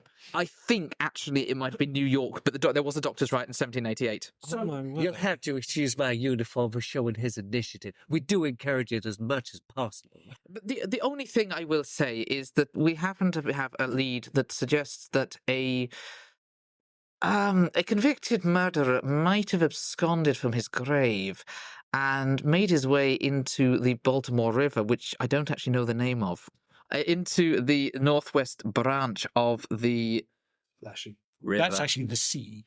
The sea. The sea river of the sea. Of the River Sea. No, I don't suppose whether this Grayson Farrier may have made his way to the sea via your institution. My understanding is that you're not actually that far from the graveyard he might have been buried in outside of city limits. Not that he's saying that in any accusation. But I would be very interested to see any records you might have had. This does tie in with the death of Billy Birmingham, who we've also have an interest in. I mean, do doctors from your institution certify the death of the dead from here? I can the death of the dead. I can assure you that all of the cadavers we obtain here are from legitimate sources. You hear that legitimate source? I absolutely hear they're legitimate sources, which means I'm sure he won't mind us looking through his books. I hope And you it goes- can read. Well, absolutely. It's, I'm a little bit dumbfounded that you suggest that we would do anything. Well, thank you, Esme, but I'm just, a little bit peeved. Do you see? But here, come here then. Follow me. And he sort of leads the way, and there is a bookcase, and he goes like, here are all the ledgers, and as you can see, they have come from legitimate means, and the names are there. You may look for yourself. I would like to scan through and see whether the name Grayson Farrier appears within the past. He was hanged a month ago, and he was washed up 2 weeks ago. So we have a 2-week period, effectively, when he could have been there. And you're looking for it. And you've been very specific on what you want to find, so I'm not going to ask. You know what you're looking for. You do not see his name there. I do not see anything.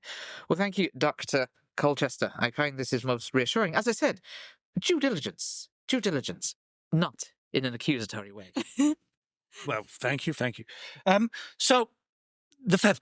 We come back to the feather. Shall we go and see your friend? Because the odd thing was, these corn grains were also found in the body of that hanged person. Now, I very much doubt that corn was the last meal of a condemned man in Baltimore prison. Usually it's eggs and bacon or something wholesome like that. But what is the route from the execution place to the certification of death to the place of burial? Well, I can't say. All I know is that when we do take some of the more, how would you say, undesirable elements of the criminal sort of the world, and we do get them from the gallows, and it's all signed for. We pay good money for it, and they do contribute to society in the end by assisting in the development and the improvement of medicine. So waste not, one not. So unfortunately, as you say, I can't help you there with what you was looking for was A Grayson Farrier. Yes, the name doesn't. And there were no other institutions, maybe private institutions, or even doctors working on the private side that might be doing anatomy a little bit more surreptitiously. Well, we know that is happening everywhere. So, but not here, and I will have no more of it. Thank you. Do you understand that? Now, I would like you to go through all these records again, just to double check, whilst we can go and speak to your feather person, if that's all right, Simon. Esme, it will be my pleasure. If you'd like to follow me, You stay here, Kirby. Make sure you have everything in order. And she kind of looks at Kirby because she knows Kirby's might actually have something. Yeah. She knows he's a smart cookie, but she wants to give him the opportunity to look a little deeper because things can get misfiled. Okay. Right. So we'll leave him checking the records, and we're going to see. And we're going to go and meet. And I should tell you, we're going to meet a good friend of mine. It's Professor Calder. I don't think I have ever met a professor before. You Please. spoil me, Sam. Please, Esme, follow me. Follow me. Oh, wait. We should wait. We'll have the tea first, and then we will meet with Professor Calder, and then we go back to the bosun's whistle. Maggie, you look like you've had a hell of a rough time. Look, we don't want to bring anything up for you that's already been, gone over. We know that everybody here is looking after you, and quite right. You've had a shit fit, Maggie. We all know that. So what are you asking from me? What am I under some kind of suspicion or something? No, Maggie. For being beaten? Is that what you're telling me here? Dr. Crone is not going to do most of the talking because her social skills are not so good, but she is going to slide her untouched coffee across the table and make her best attempt at a smile and say, No, dear. Get a hot drink in you. We just want to know if you might be able to tell us Billy's movements last night. Did he say he was going anywhere? Did he tend to do anything at night? We're just trying to piece together the puzzle. I only do it when the funds are low, and that bastard I don't normally. I stay away, but I needed the money, and he said he would be kind, and well, look at me, just look at me. Maggie, you don't deserve this. You've had a shocker. Everyone here knows. Everyone here is looking after you. And look, we're not here to try and do anything other than just work out exactly what happened to Billy. No one wants to talk about him being a victim or nothing like that because we can see what's happened here. But listen, Maggie, is that we want to be able to protect you. You live here. These people live here. And we want to make sure that you and them are safe. Well, from what I've heard, the bastard's dead, and that's good enough for me. But what are you saying? I did this. Oh, look, so many people in here care about you. They all came rushing to your aid. Maggie, is there any one person in here that just cares about you beyond anybody else? Who's the person in here who really looks out for you, Maggie? Me. That's who looks out for me, and I'll be leaving this godforsaken town as soon as I can. But I've got nothing more. Can I get from both of you a spot hidden? oh, thank God. I thought you were going to ask for a social roll. I am looking I was gonna go for a jump roll. a extreme. Oh, look. Clym, you can see those dice there. You can see those dice there. What did you get? 10 on a spot hidden of 50. Oh, my God. So You did it. that is exactly it. Right. It's exactly an extreme. Nice. Well done.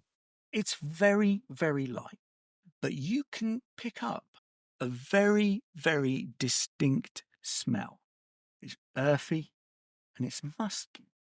Okay, but it's very, very faint. But it's also sort of so distinct and so sort of leads itself above any other sort of aroma. It's really. Do I recognise it? Let's have a knowledge roll, please. That's a 17 under 59. So hard success. So you think you've recognised this smell as a substance called ambergris that is used in the perfume industry predominantly. It's like a byproduct of sperm whales, and it is incredibly valuable. But again, this is a trace. You're almost like, is it that? Is it not that? It's so faint, but again, it's still speaking to you. Can I try a bit of charm here on Maggie? Sure. I'm gonna I'm going to risk it in front of the gov, Mm-hmm. and I'm going to pull out my hip flask, Mm-hmm. like not to hide it from the gov, but to hide it from everybody else, and just kind of like put a little bit in her coffee that just slid over for her, and just kind of say, Maggie, sort of, you sort yourself out. You sort yourself out. You're a good girl. You've done nothing wrong. You just getting by. I tell you, what's that perfume? That's nice. That suits you. You can't. Do you smell that? Detective Crone is just looking at you like, now is not the time to be propositioning. Like, at least wait till you're off duty. Yeah, it doesn't look good, does it? It's like, what? So this is what? What are you asking me? It's just a smell. It stands out a bit. It's not something. No. I don't know what you're talking. Well, sorry, Maggie. Look, you drink up, all right? Can I go? Are you arresting me? Are you? No. We're looking after you. We just want to make sure. I mean, clearly, Billy was not popular, and rightly so. So if it was going to happen to anybody, we can thank God it happened to him. But we don't want it happening again, Maggie. You must understand that. Oh, I don't think it's going to be happening to anyone again. How can you be so sure? You know who did it? Well, there's no bastard out there as evil as Billy. He's no one else. No, I just don't know. It's just, I mean, and she sort of looks over at the bar. She's getting a little bit distressed now, and she's like, Elias, where was I last night? What happened to me last night? And he's like, hey, guys, you. It's all right. Officers, It's all right. Elias, this is Maggie. It's fine. Elias, it's all right. We're on our way. We are going. We just wanted to make sure everyone was safe. Ask her questions. Thank you, Maggie. Elias, I'll go over, put a coin on the table and kind of say, look, another coffee, something sweet for Maggie. Like, yeah. Elias, your birds up there. It's bloody lot of them, isn't there? What? And you're sort of looking up, and you're seeing there are some ravens in there, and she's like, what? The birds? What? This is Baltimore. There's ravens everywhere. Yeah. It was just a bit of a funny place like that. No one's feeding them or nothing, are they? I don't know. The last thing I heard, the last thing that fed them was that bastard.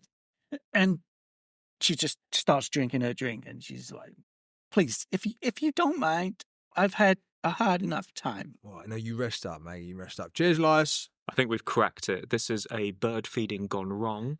He accidentally swallowed a handful of the corn. The birds went into a frenzy, picked him apart, case closed. I think Foul play. that we just Case. Murder of Murder. someone just needs egg on their face now.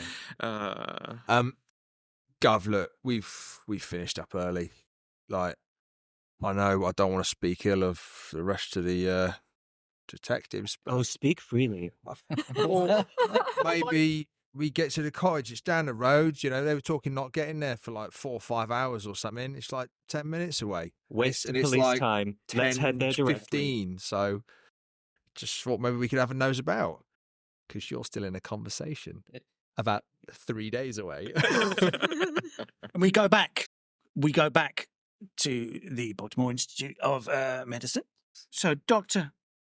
Colchester leads you in to this office, and he sort of knocks on the door first, and he's like, Professor Calder, is this a good time? We have the police here.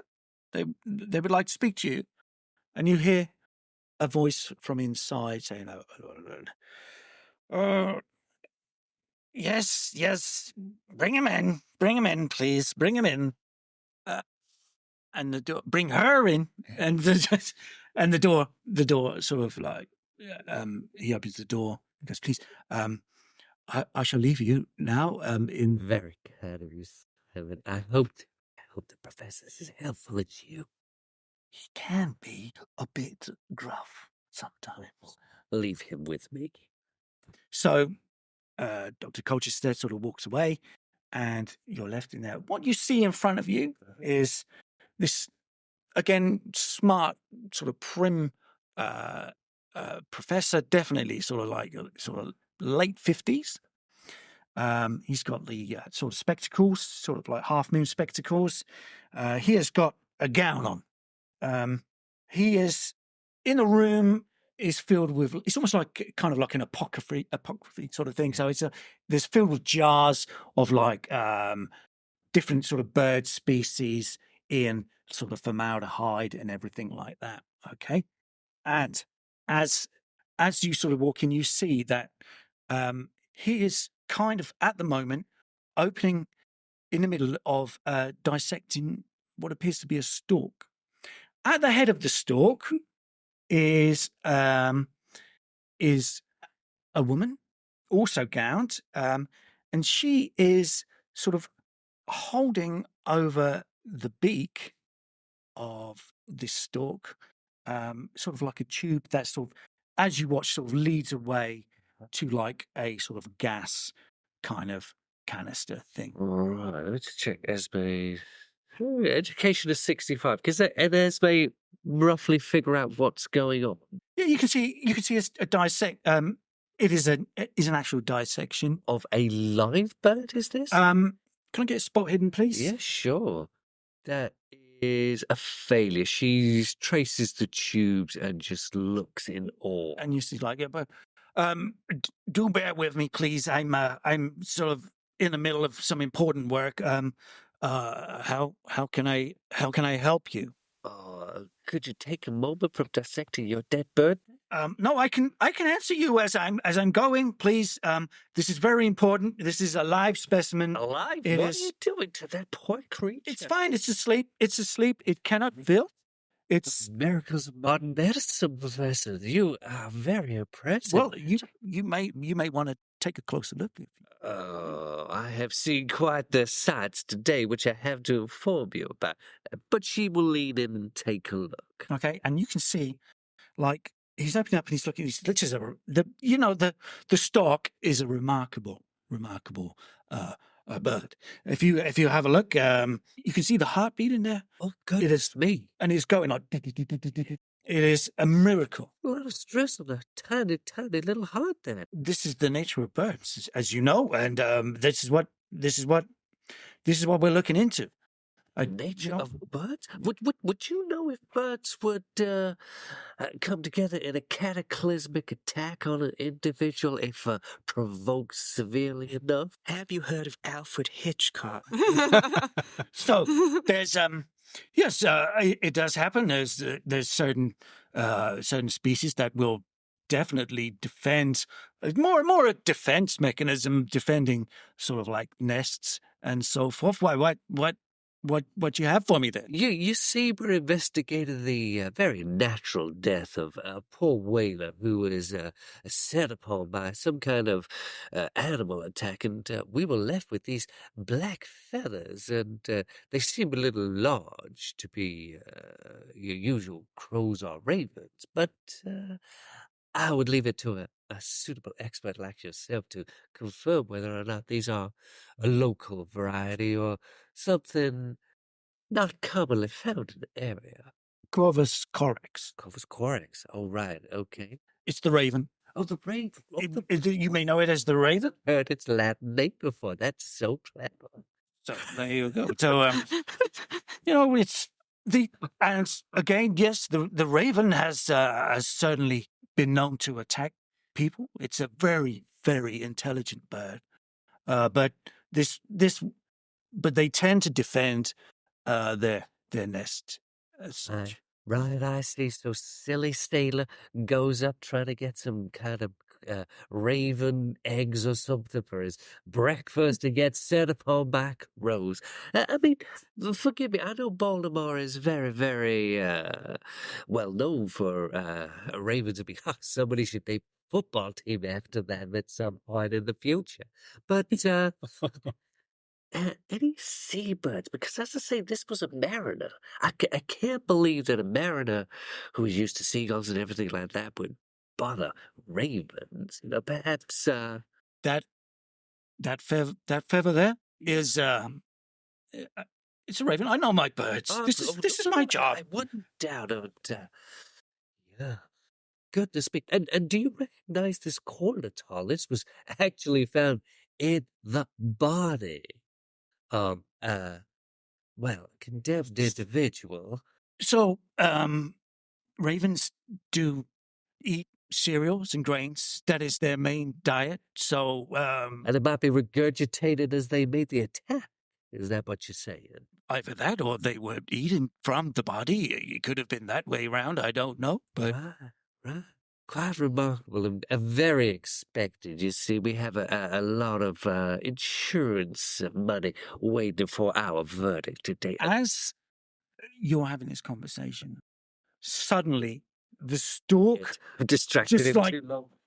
starts to flap on the table and it sort of picks itself up and it starts sort of slipping on its own sort of blood and it starts to flap around and it starts to sort of smash into the glass sort of things and it's knocking things over and it's flying and it's in major distress as its entrails are sort of falling out. Can I get a sanity check on that Yeah, one? sure. Let's see if we can knock a few points off, shall we? Yeah, that's at 86. Flapping Birds and Esme and... Okay, I would like 4. 24? That is 3. Okay, so take 3 points, Sandy, and you scream, sort of stand back. For the first time, you've lost your cool. Oh my lord, what's going on? It's getting revenge. And Calder, Dr. Calder, or Professor Calder, is like, "You stupid woman, what have you done? Stop it. What are you doing there? What have you done?" And she's, I'm sorry, Professor. Please, I'm sorry. Please. And she's running around trying to sort of thing. And the professor's bureau's there as well. And the stalk jumps on there and it starts to sort of like slip around again. And it sort of like knocks over a picture off the desk, off the bureau. And it smashes on the floor until finally the stalk just sort of slips and then just sort of like dies. It's like, you Stupid woman! I cannot wait for you to leave this establishment. One day is too soon. Too long, I should say. And the woman, she's like, "Damn you!" And she storms out. And she looks distressed and she sort of runs. Well, that is. You'll have to excuse me, Professor.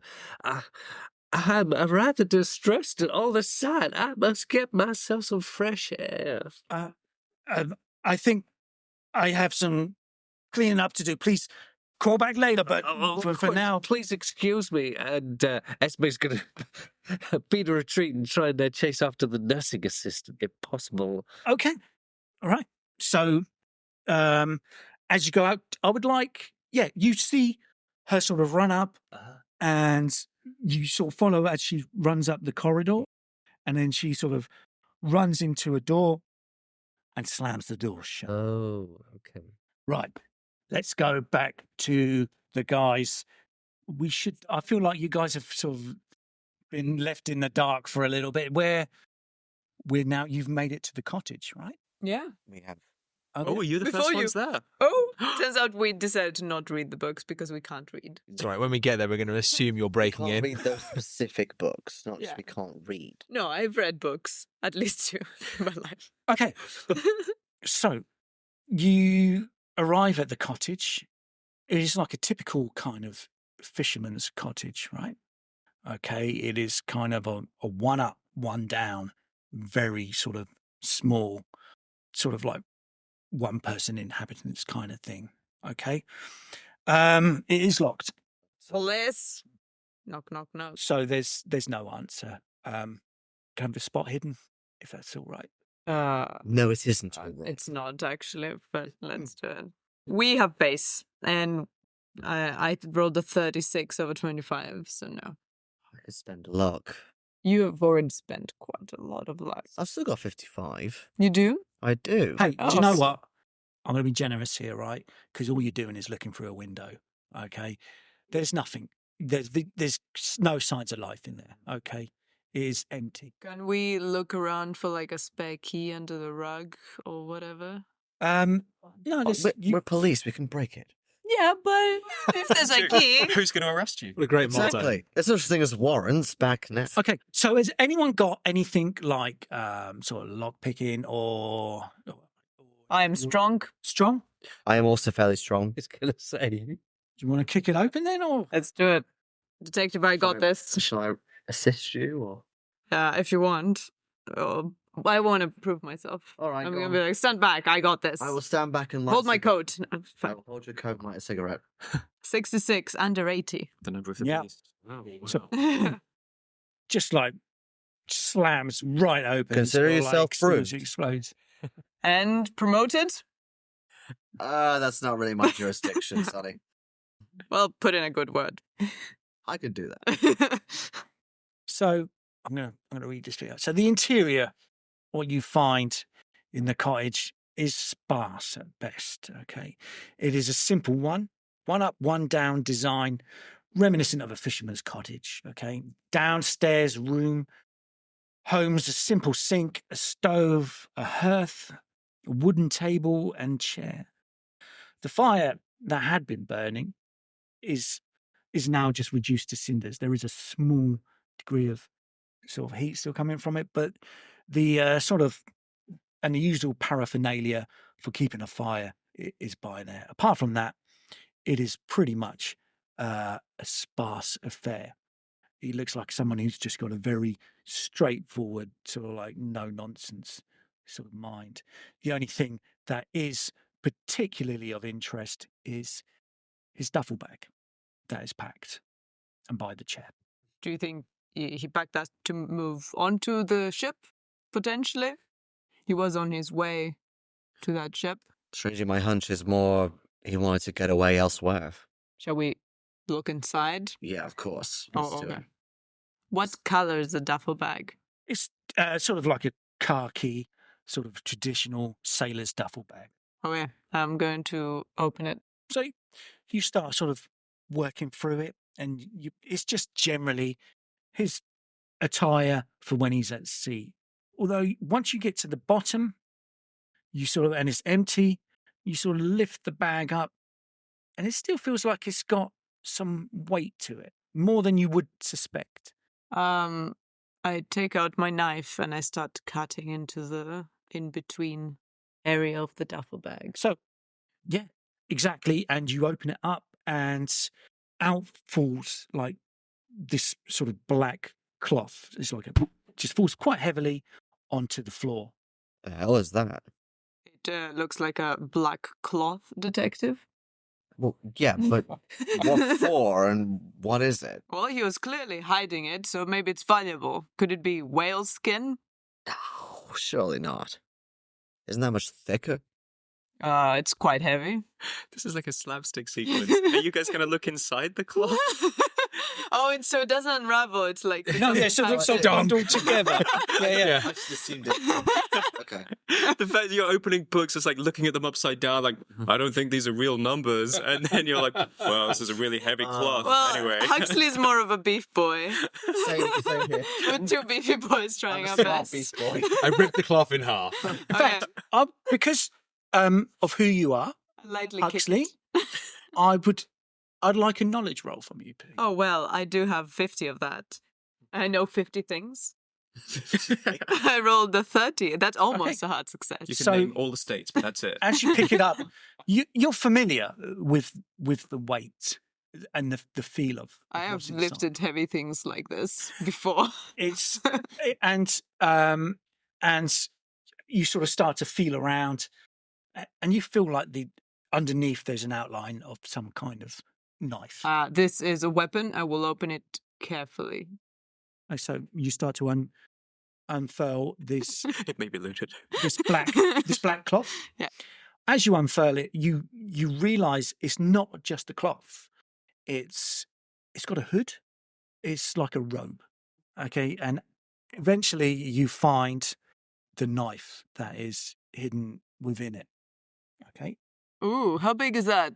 In like, so we're talking. Um, Yeah, we're talking. It's actually quite small. okay, So it's not very it's heavy. about It's not very heavy. It's ornate, and it is incredibly sharp. And you notice that the edge is dull with like a brown sort of like stainage of what you Blood? would identify as blood, I would think. With a 66 in first aid, would I be fairly confident that this is blood? Yes, absolutely. Okay. Okay, right. And as you look at the hilt of this knife, you can see that the sort of design on it is sort of very archaic. And you notice that sort of close to the blade, there is a small kind of sigil, very similar to the brand that you saw earlier. Well, it seems like both bodies have something in common. Yeah. They were both murderers. I wonder if there are more people with this sort of ornate blade, if there was maybe some sort of betrayal or infighting. Between blades? No, between people. Who have blades? Who have blades, yeah. Have you seen another one of these before, No. or is it the first? No, this is the first. Okay. Well, Is, I mean, Crane is, I mean, this may be a long shot, but Crane is a bit intrigued by the fire. And especially because of the hidden blade and robe and stuff. He might just try and find a poker or something and just poke it along to see if there's anything that's been thrown in the fire to try and burn it or anything that you can salvage. You find nothing. Nothing, okay. What you have found is, if you look any further, you will find nothing else, to be fair. Huxley takes off his fur coat and tries on the robe. That's how he got his fur coat. So it's a habit of his. Okay, so he likes to take coats Please from going to be persons. as some of us arrive at the place and see a robed person. Birmingham was a big guy, and it fits you pretty much identically as he would, and it drops right to your ankles, and it is sort of like a very sort of deep hood that sort of comes over your eyes. It is very sinister. It's almost like a monk's habit. I'm supposed to be putting in a good word for you, for God's sake, Matt. I am trying to get into his mind, and I can't see very well, so I don't see how he could have stabbed anyone. It's like it's over my eyes. So if I hold the knife like this... Well, maybe he had the hood off. I don't know. Oh. We kick in the door. I was going to say. See a robed figure menacing a policeman with a knife. Detective, get down! Kosh, bash on the back of Huxley's head. No, stop. It's Huxley. Huxley's the murderer? No. Bosh. No. So anyway, we kill Huxley. Keeper, what happens next? Yeah. Fair enough. Seriously, let's have a spot hidden. If you're rushing in, you're seeing it? Right, yeah, if we're walking up Okay. to the place. Can I roll luck to see if my hood is up or down by that door's point? been left It's up. open. I think you've surmised that your hood is up. Okay. The door's been left open. This joke has gone terribly wrong. We're seeing a robed, It's have a knife-wielding grab. individual It's threaten because the I detective. won that first aid award, isn't it? You're still I know holding it's a grab. you. 27 I've rolled, and that is under 50. So as you rush in, you do catch a glimpse, maybe in a mirror or something like that, but you do realise from the frame and everything that it is actually Huxley, and you kind of stop just mid, sort of like. And I'll pull your hood back. What the? What we doing, Huxley? I'm investigating. Investigating We found what? this in the duffel bag. What the? Oh, detective. I was authorized for this. Right. That's one way of putting it. But you did the right thing, but I'm fine, thank you, officer. Look at this. Whoa! All right. Blood. You see it? On a very feather-shaped blade. Or do you not recognize blood because, you know... you I did recognise so well blood, but you first? crushed a knife in my face. Like, Look just... at the Pointing up. sigil. Yeah. Look at the sigil, man. Yeah. It's the same as his tattoo. Look, I drew a picture of it. The brand, not the tattoo. The brand, the burning on Billy Birmingham's arm. It's the same thing. Yeah. So he burned the symbol on his knife into his arm. Oh, it's just some of that weird cult stuff with the hood. I mean, and that they like heating up the knife and then like burning it on people and like as a. But also stabbing, not just. Yeah, gang members do that sometimes. I mean, I know this is Gang. now, With but- my occult skill, would I get any kind of Roll it. inkling to this? Yeah, you recognise it to be like a sort of like a robe, a ceremonial robe, but particularly looking at that knife, it seems like a ceremonial dagger that is kind of, you would surmise it would be a sacrificial dagger. Mhm. Does it bear any resemblance to anything I've heard of in, say, the Baltimore area? Let's roll an occult roll, please. Oh, 19 of 25. Yeah, absolutely no, not. no, That's- no, so it's a no. I have some occult as well. Can I search my own memory? Sure. Are you looking at this dagger? You know what? I'll sort of try to. I'm looking over my constable's shoulder. Yeah, I know. But then I'll hand you my stick actually, and say, Jones, if I may, and hold my hand out for the dagger. Here you go. And then I will pick it up and take a closer look at it. Again, very much the same as in the morgue. Your eyes roll over, you start to shake, and then you're now stood looking over a jetty, and you can feel that you're being held, and you're panicking, and you're yearning to be free, and as you fall, you feel this blade slice across your throat, and you are dropped into the sea below.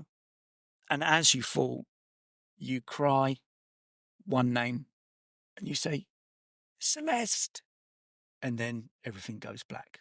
Okay. That's the first time. So I need to get ready to catch someone. All right, time for catching. But I'm going to give you a bonus die because you're kind of used to this. now you know. Excellent. This is what happens when she touches anything. This is dexterity. Oh, have you got half a chance? With a bonus die.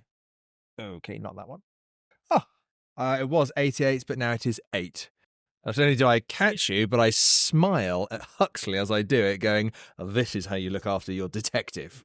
Not threatening them with a knife, and I convey that look perfectly as I do that. Somebody's getting promoted. Okay, and I will say that this time you sort of come round a bit quicker than previously. Okay. Governor, you all right? You all right? This time I'm less shocked to be in someone's arms.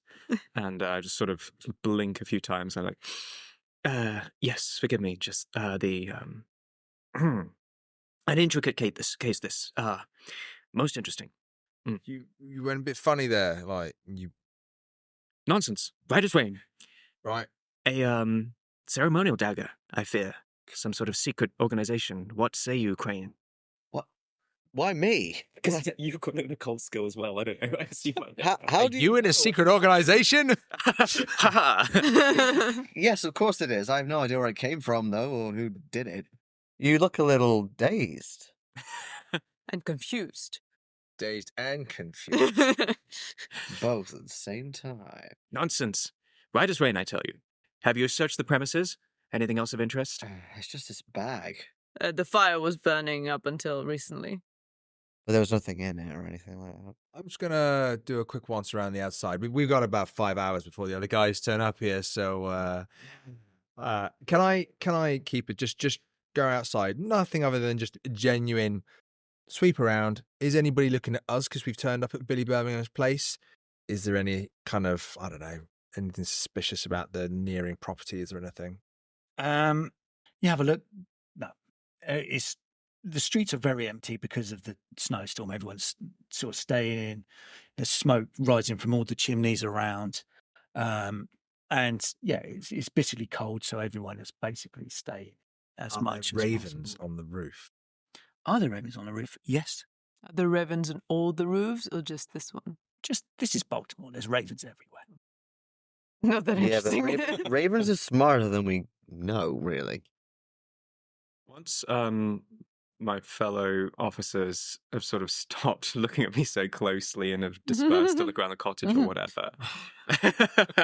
Are you still wearing the robe? Yeah. Okay. I'm Why leaving it. not? I mean, I'm also picking up my fur coat because it's cold. Okay, well, What I do find interesting is that we make us wait for you. Nothing. I just wanted to help when, you. No, go ahead. No, I was going to say, just something that occurred to me. When we found the place, us two, the door was locked, but there was, the bag had been left there as if it would be, pre-packed and so on.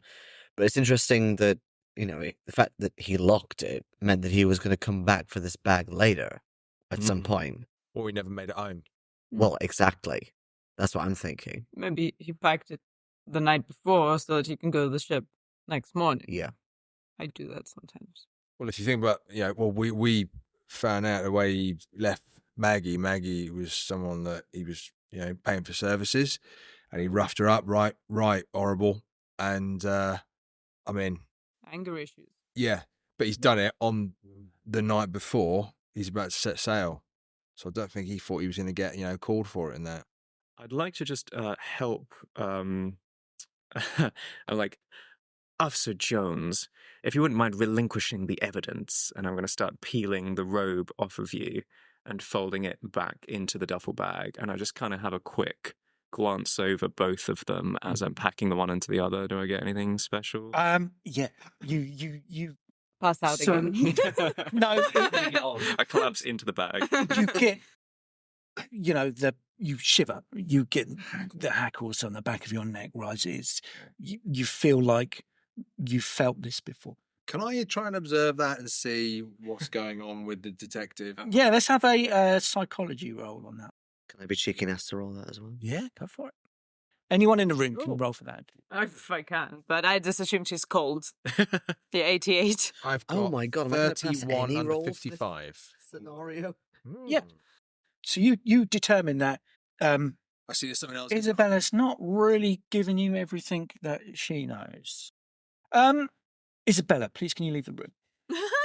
Oh, the other way around. The tables have turned. I don't like it this way round. Bye. Goodbye. Yeah. And step away from the door as far as possible. Okay, right.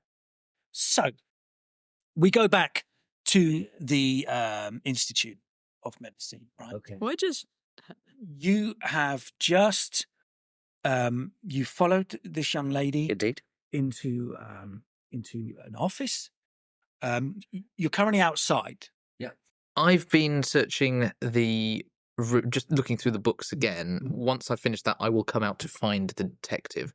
Will I have found anything else? What I'm looking for is, in that 2-week period, are there any other bodies that have a matching description of weight, height, size, age of the condemned man, Mr. Grayson Farrier, but under a different name?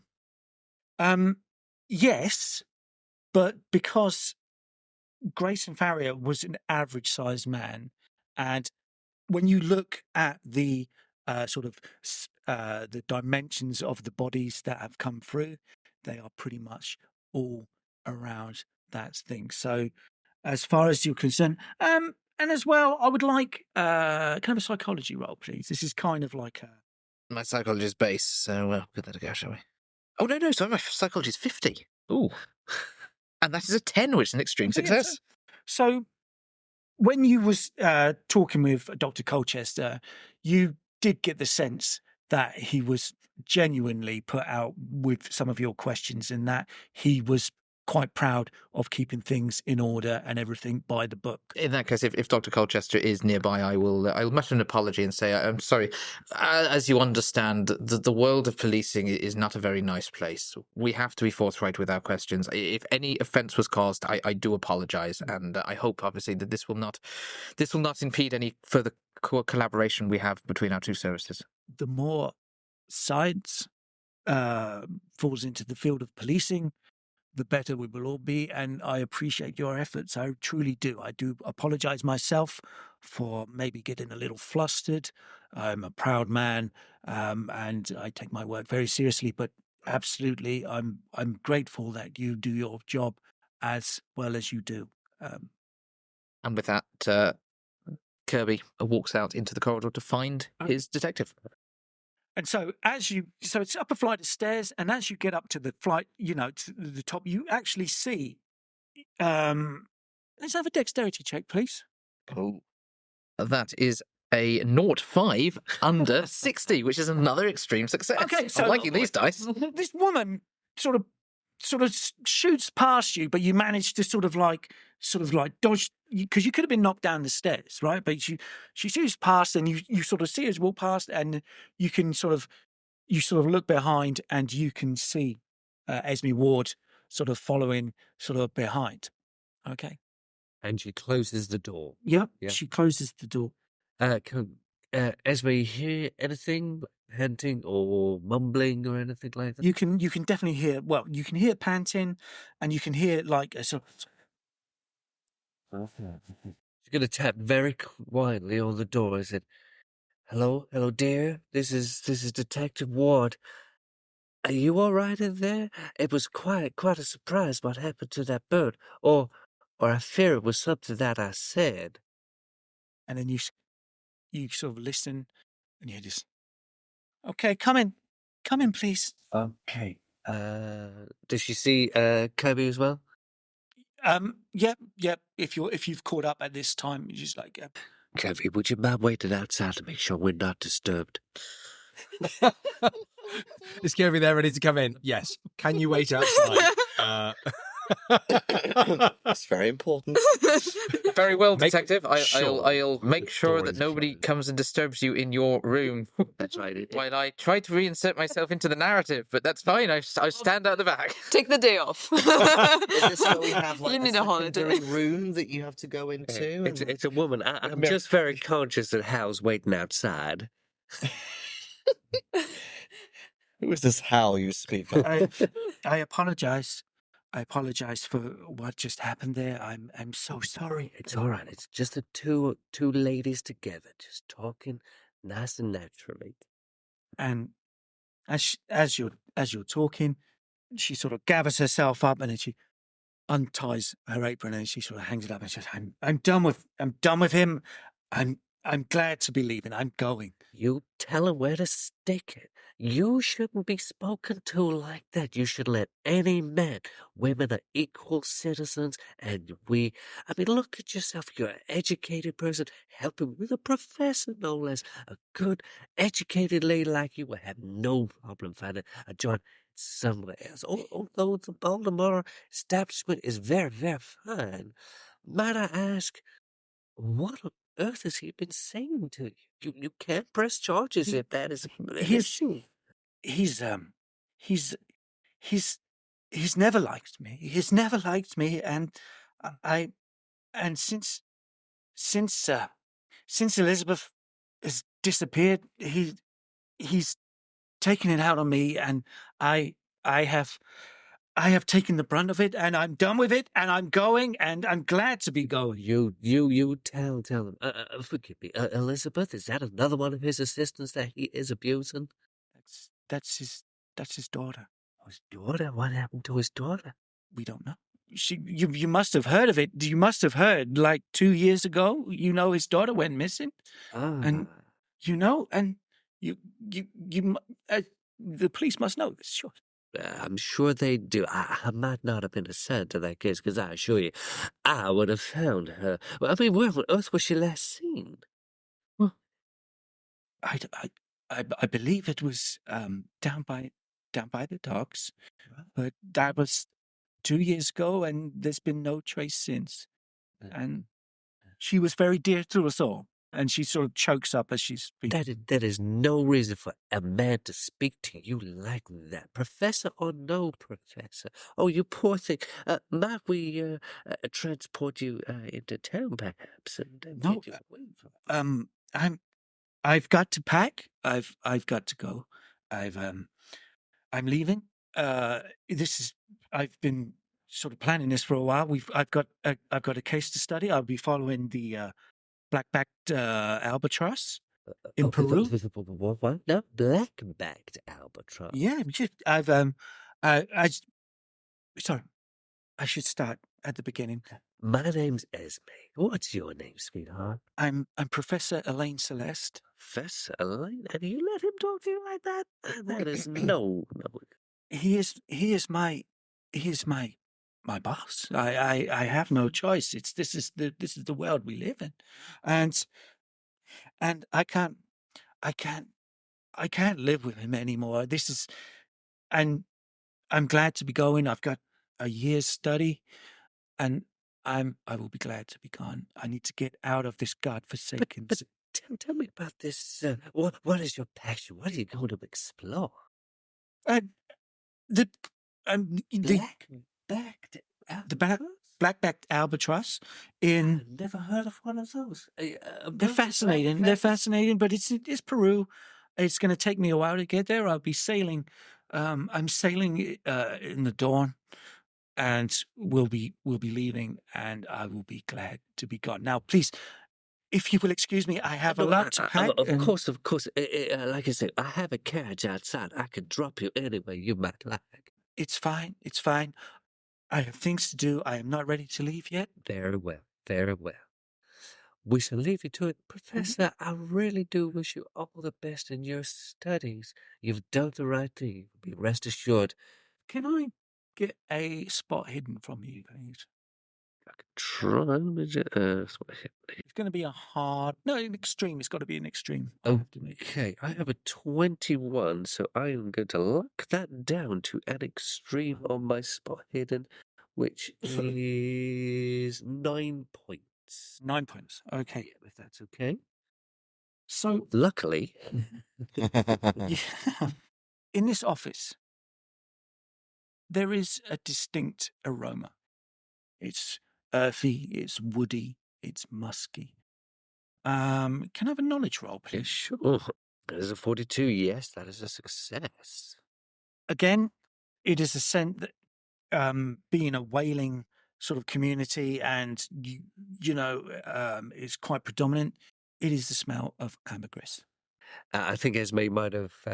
she'll either think that ambergris is the thing used to for sinful purposes, for attracting men that should be attracted to ladies, and so she might see it as a downward sign, actually, of this professor. And by now, this woman is now. Yes. She's, she's sort of in her sort of late 20s. She's quite attractive. She's starting to sort of open up the drawers of her office and start moving things about. I'll leave you to it, Professor. Okay.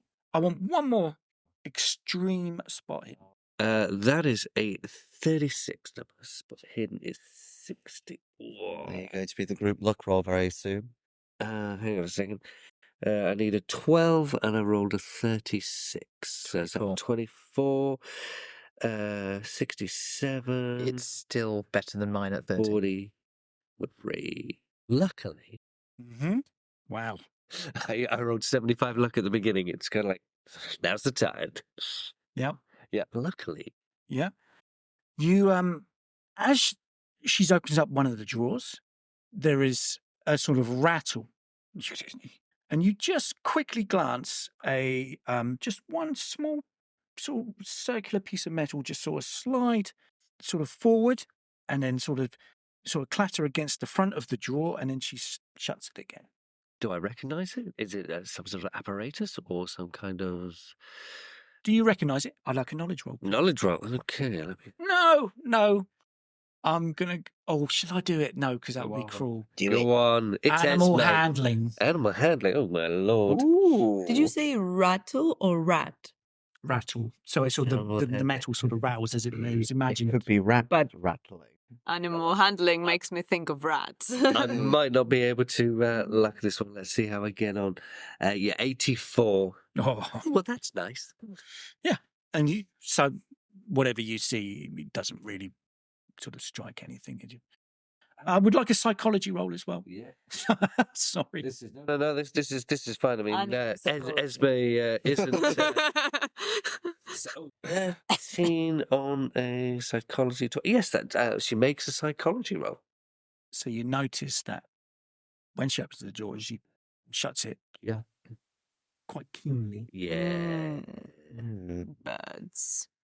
I thought it might go that way. Okay. She'll delicately leave and take Kirby off to one side and just explain, Kirby, a sort of thing which slides out of a drawer. Try and describe it. Okay. As best as Stay there. Okay, so Can I have to back in or? yeah, you should do actually. I was going to say, you could have. if you've left the room, yeah. So this is kind of what you quickly Finish grabbed, the scenario. Is the case closed and I was the killer? Yep. and it sort of rolls to the front and then back again. From what the detective has described, Mhm. would I be able to have a guess as to what it might be with my 89 education? Animal handling. You want animal handling or an education for this? I did ask for animal handling Animal before, didn't I? education. What is your animal? It's also 5, so I've got as much chance to fumble as I Yeah, have. but you've been getting now. extremes on those dice. I have. Yes, you have. If I get an extreme on this, I'll give a shout out to the stall I bought them from. It's a 44. It's not as bad as it could be, and actually I do have enough luck to spend, but that would leave me with 1 luck. Oh my god. Maybe we just assume and kind of figure out what we think we know. Yeah, I'm afraid I'm not quite sure what it might be, Detective. If you wanted me to go in, I'm sure I could extract it from the drawers. I might be able to. Might not be an idea. If you could entice the young lady out of the room, I'm sure I could work my way into the room, have a little look, see what it might be, and see where we go. Well, why don't you just say that? Is there some sort of fire alarm or some kind of? Wow. Okay. I set the building Let's have a on luck fire. roll, please. Let's have a look From roll. both of us, or just the one? Newfangled Both of fire them. alarm. Both. It feels like something that needs to. That is a 43. Oh, You've spent all your luck now. that is Yours- bang on the money. All right, okay. 43. And mine's a 59 over 30, which is not. Okay, so yeah, there is. Okay, we are going to create an emergency situation. Oh my lord! Fire! And she will ring the bell and sort of like step back out of the way. Okay, and the bells start ringing like. Everyone starts sort of like emerging from their offices, going, "What the fire? What's going on?" And everyone's looking at it, sort of stay panicking, and everyone starts to sort of leave, and Professor the professor comes out as well, and she also sort of leaves, and she looks and she says, "We need to leave." There's we've sort of like tucked ourselves away in another Okay. room, so surreptitiously. Okay, right. So I've used this technique before. and then within a moment, the building is empty, apart from you guys. You may now receive what? Kirby. It's been so long, I've forgotten your name. So Kirby goes in and tries all of the drawers because the detective failed to mention which drawer was the. So you try all the drawers. Okay, so you open one drawer, and you instantly hear this sort of rattle, and you pull it out, and once you hold it in your hand, you instantly recognise it to be a dog whistle. Dog whistle. But you also open another drawer, and there is another roll, and there's like this glass vial. Grenade. It's sort of got a stopper in it, but it's sort of is what you find. Does there appear to be anything in it? A liquid or There was a clear liquid. clear liquid? Is there a way that I could take both with me? I will. I might give it a sniff later. Chloroform. I would like to take the dog whistle and the clear vial, and we shall extricate ourselves from the burning building with inverted commas that you can't see. Okay. And should we toss a match onto something to make it look proper? I have to say, it probably would be fair if there was a little bit of a fire, a little bit of scorch marks or something, just to give a bit of credence to what we've done. I'll look the other way. You do what needs to be done. You're going to go for it. Okay. I'm going to, but I want to make a contained fire, a small waste paper bin or something like that. something that could very well. Burn the entire building down. I think it's fairly likely that somebody would have matches on us. It's Yep. this period. You obviously smoke. Yeah. So maybe a lit cigarette, chucked into a waste paper basket that would have caused a fire. Have a luck roll, please. Oh. That is an 11 under 30. Oh, shout out to the Yay. dice So- people. Yes. Seriously. I will give a shout out to the dice people. The Potion Makery Company. You can Potion find them Makery at the Potion Maker Co. There we go. Right. So we will leave you guys fleeing the burning building, but it is as you do. Basically, the trash in the bin creates a really good sort of plume of smoke and nothing else, which is sort of perfect for what you require. And you quietly sort of Extricate leave. ourselves from the establishment. Vamoose. So it's got to be about midday now, right? Maybe a little bit later. 1 p.m. Everyone happy with that? Okay. And we are back with you guys at the cottage. We're still at the cottage, aren't we? I don't know where I am. Yeah, we're at the cottage. You walked out to look at the Yeah, roof. The ravens and stuff on the roof. I'll come back in. Nothing out there, but we got a couple of hours before those guys.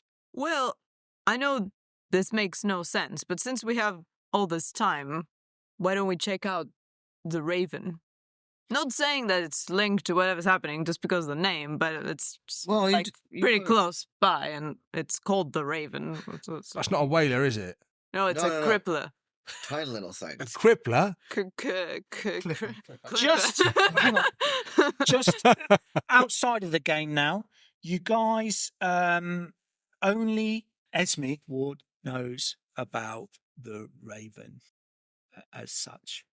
I mean, we know the boat exists because we asked who runs it. Yeah. This is true, actually. Yeah, that's fair. Yeah, you're right. Okay, that's fine. Yeah, We know I it will- exists. We know it's a Yeah. clipper. yeah. And we know of Spencer Jones, Yeah. who has the same name as me, but we're not related. Jones. That's a common name. And Hey, Uncle Joe. we know that there's ravens and there's a boat that's named the Raven. So, and we have 2 hours to spare, and it's the only landmark nearby. Okay, so you make your Well, way. sea mark. Are you all going together, or I mean, they're not going to be here until 3. No. Is there anything else we want to check out? I mean, Enjoy your walk. Well, it's only just down the road.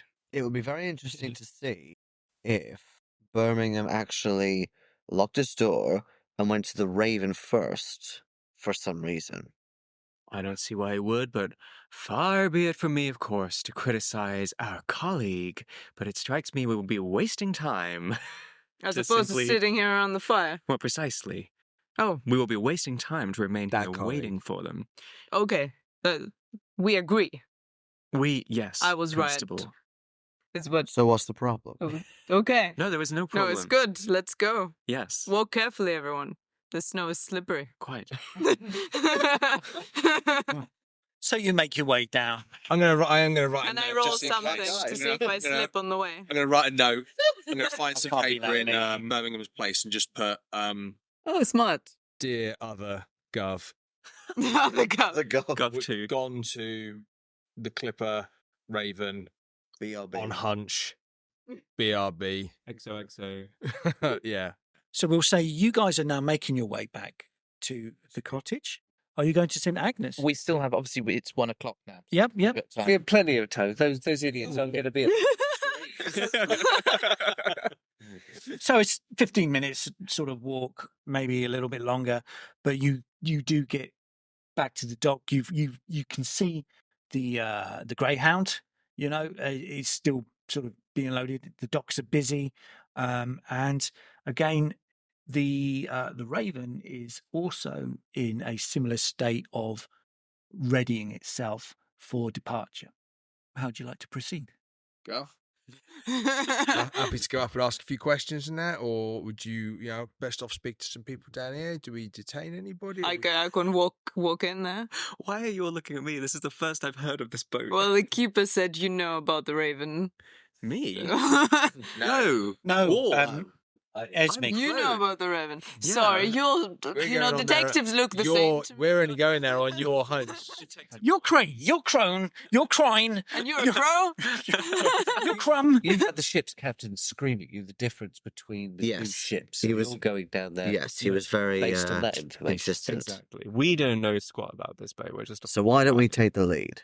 All right, I'm ready to scare some people. Ruffle up those feathers of your. I'm gonna ruffle up them raven feathers.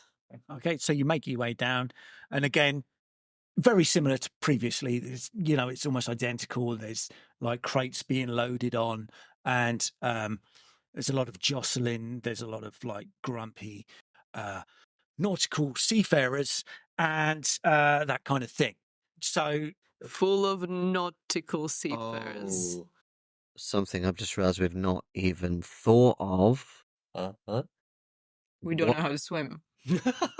No. What are they readying in those crates? Oi, what are you reading in the crates? because we're set in sail, No, No, what? what is in there? Why? What? provisions. What? Like seeds or corn? Well, food. Biscuits? We're sailing to Peru tomorrow. It's food. We'll starve if we What don't. is your Peru mission about? Well, we're sailing around the Cape, and we're primarily transport. It's quicker to sail round than to travel cross country. What are you transporting? Is it just food? Paying passengers with this. These people want to get to. We go to San Francisco. We go around. Do you have a log of all the people who have purchased a ticket for Peru? Sure. Detective here would like to see it. I imagine so. Okay. I'm just a crewman. Well, take us to your leader. You know, I'm sure. just Also, you point out who's your bosun here on the Raven. You have a bosun? I thought those were just for... I know that bosuns are just for whaler ships. Clippers have... not a bosun. It's Bison. Bison. bosun. Yes, all ships have bosun. Oh, Oh, that's okay. what the previous guys... That they said. Well, they were wrong. No, they. I mean, I wasn't there. I didn't hear the conversation. They're replacing their bosun. Yeah, but... All right. Oh, you mean Billy. Billy yeah? Bosun. And sort of he looks up towards the to the Raven, and he's going like he shouts out, Is there an actual raven as well? in the rigging. Yeah. Yes, Ooh. but this is Baltimore. There's always ravens in Baltimore. This one looks So terrible. you said that a lot, Claire. And that's Yeah, you have. phrase you've been. Oh, saying. sorry. So yeah, this is he sort of looks up and he's sort of like Ishmael, and you hear this sort of like what like that, and he's going, these guys here, they want to speak. They want to speak. Officers. These officers want to speak to you. And he's like, oh, Jesus Christ, you can hear this mumbling, and it's like, oh, damn it. And it's another gruff sailor comes down the sort of gangplank, and he's like, what? Do we Mustache. call you Ishmael? Oh. Or captain. Oh, That's my name. we wanted to see a log of all your transportees to Peru. Maybe that's not a question for the bosun. Wait, Why I'm would- not American. wanna- Maybe that's not a question for the bosun. We're going to talk to him about Billy, Birmingham. Giddy, what Oh, are we doing here? Are you friends with... Why are we Look, reading Gav, passenger log Just, to Peru? just you go Are to you the captain. friends and go, with Billy? you go read your book. All right. Captain. We can't read, so... Certain books. Ishmael, you know Billy Birmingham? Yeah, one knows Billy. He's an asshole. Get out of the way. Yeah. He's an asshole. Everybody knows him. the asshole. So, like, you know what's happened to him, right? Yeah, and no, I'm not gonna go. I'm not taking the job on that. You're not ship. taking a job? No, You're not- I'm sticking with the Raven. This is my ship. I'm not going there. They tried to get me, but I ain't going. Why not? Because this is my ship. I'm going to lean in. I ain't no whaler. I'm a sailor. You know that Billy obviously met his demise in a pretty impressive manner, yeah? So I've heard, yeah. And he was the bosun of his ship. Who on this ship do you think would be the next best target for such a horrific murder that we're trying to stop? It's you, Ishmael. We're trying to stop the infamous bosun killer. You better tell us everything you know. That's right, Gov. High five. We've got this figured out. So he sort of looks at yeah. and he sort of looks at you and he sort of points out and he goes, Teddy, Teddy. do you want to see Billy dead? He's like, yeah. And he goes, He's an asshole. Joe, Joe. do you want to see Billy dead? Yeah, he's an asshole. And so forth and so on. Hey, you can point to me. He's an asshole. As they're having this conversation, would I be able to slip down to the brig or, further down inside the ship? Stealth check, please. Ooh. Go hide in a crate. No. I'm going to get a bush. End up in Peru. Hide yeah. in the bush. Please pass a roll tonight. Nope. Nope, I did not pass. Hey, where do you think you're going, sunshine? And he sort of grabs you by the lapel. He goes, Excuse me, you're assaulting an officer of the Ew. law. Hands off. Hands off. That's Hands Detective Sunshine. We have Detective jurisdiction. Sunshine to you. this ship has its own rules.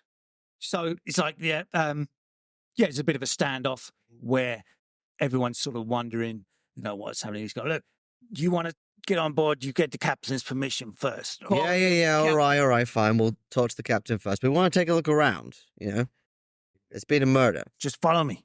And he sort of leads you up the gangplank, and very similar, you go to the captain's sort of quarters.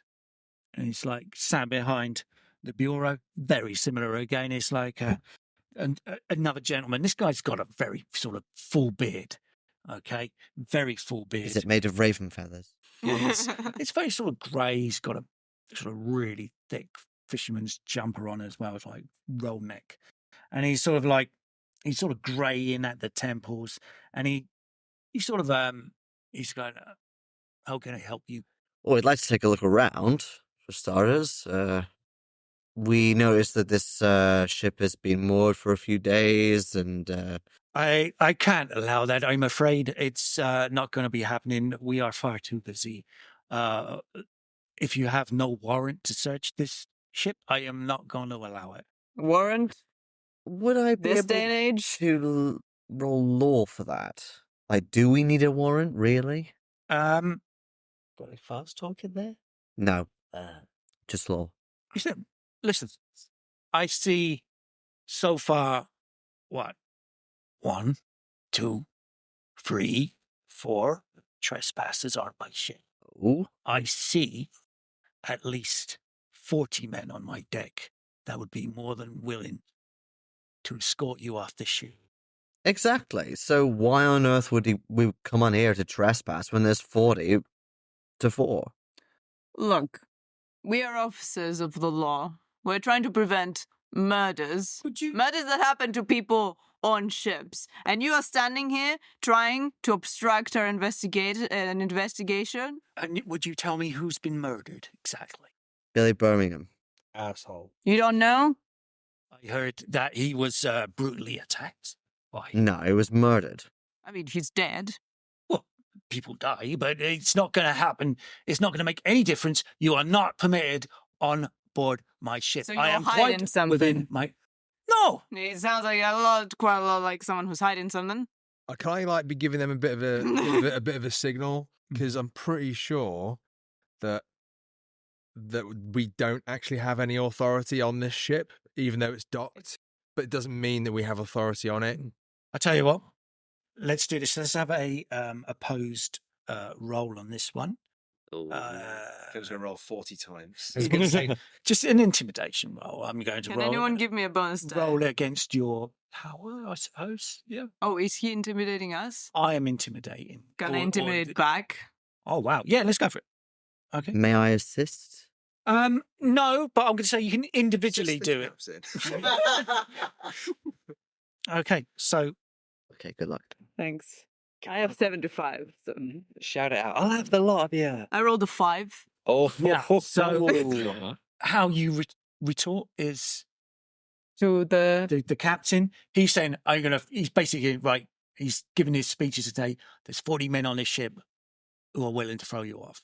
And you reply with, And there's 4 men, with a lady, in this room, and one of you. What do you think? He like, you know, Yeah. touches his pocket. she's like, Ishmael! Ishmael! And Ishmael comes back in, sort of, and he's like, yes, sir. What? And he's like, please, would you assist our guests in viewing the ship, please? And if you would be so kind, I have plenty of work. Your passenger logs, please. Okay. And so he stands up and he sort of pats and he finds the key and goes over, very similar to what you saw before, where he opens up this cabinet and he sort of like, but this time he sort of just picks out one book and he more or less pushes it into your midriff sort of things. Like, Just take it like, yeah. Now, please, would you let me get on with my work?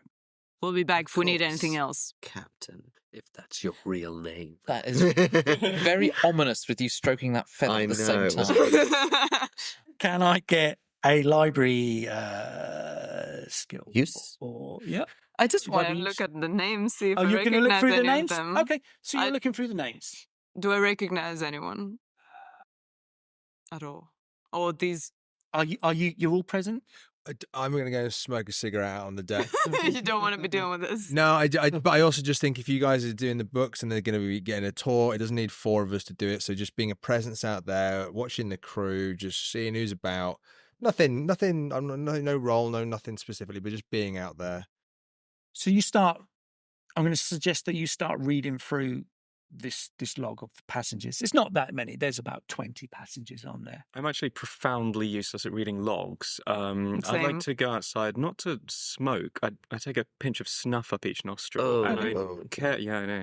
And I carefully survey the sort of the docks and the seafront, and I'm just reliving a recent memory and looking at sea-based locations Yep. just to see if any of them match. Guess I'm keeping an eye on you then. So- That's fair. For fainting purposes. You do. As you're walking out, Huxley, as you're reading through the manifest of the ship, are you reading aloud or are you sort of just scanning it with your eyes? Yeah. I think he's gonna read aloud and slowly. Mm-hmm. Okay. Try to So pronounce the names. So can I get a listen roll from you as you're walking away? Oh, gladly. Ooh. Come on, oh polite dice. No, that's a 70. My listen is only 50. So you walk away and Look. and you sort of, as you're saying, you're surveying out there. It's cold, it's brisk, and your attention is kind of drawn to a sort of single sort of pontoon that's sort of jutting out. So, and how far is it from the ship? Is it like I just climb down and I can walk over there in a minute, or is it like a ways down? Yeah, you can walk. You can sort of walk round it. It'd take about a 2-minute walk to reach that pontoon. Okay, well then I'll just lean across to Giddy, who's smoking, and say, just keep an eye on things here, officer. I don't want them to get too rough with the captain. Things might get heated. Try to prevent a large-scale riot before I get back. Will do, Gov. And I'll just climb my way off the ship and stroll on over. So I'm going to say you make your way round, and you walk as far around as onto the pontoon as possible. Yes. Okay, so That sounds like a loaded question, but yes. Do you fall down? So yeah, that's giant tentacle. No. So then you get to the edge, and again the hackles on the back of your neck sort of go up. You get that chill, and you get that kind of deja vu that you've kind of felt before. Okay. No one's gonna catch you now. To the water. Can I get a spot hidden from as seen in you're up on deck? Yeah. Oh dear, no. An 89 over a 50. So it's just a really good cigarette you're smoking, right? Yeah, And you- it's a little hip flask Yeah, yeah. as well. and you're sort of drawn to the ravens, sort of in the rigging. You know, they're big, but you're sort of looking at him. Wah! That was more of a seagull, but that was more of a yeah. So there you go, and one sort of caws at you, and then it just sort of like and sort of flies off. Okay, Go anywhere specific? It's just all just flying off. Yeah. Okay. Names. So you go through the names. You've got a list of names.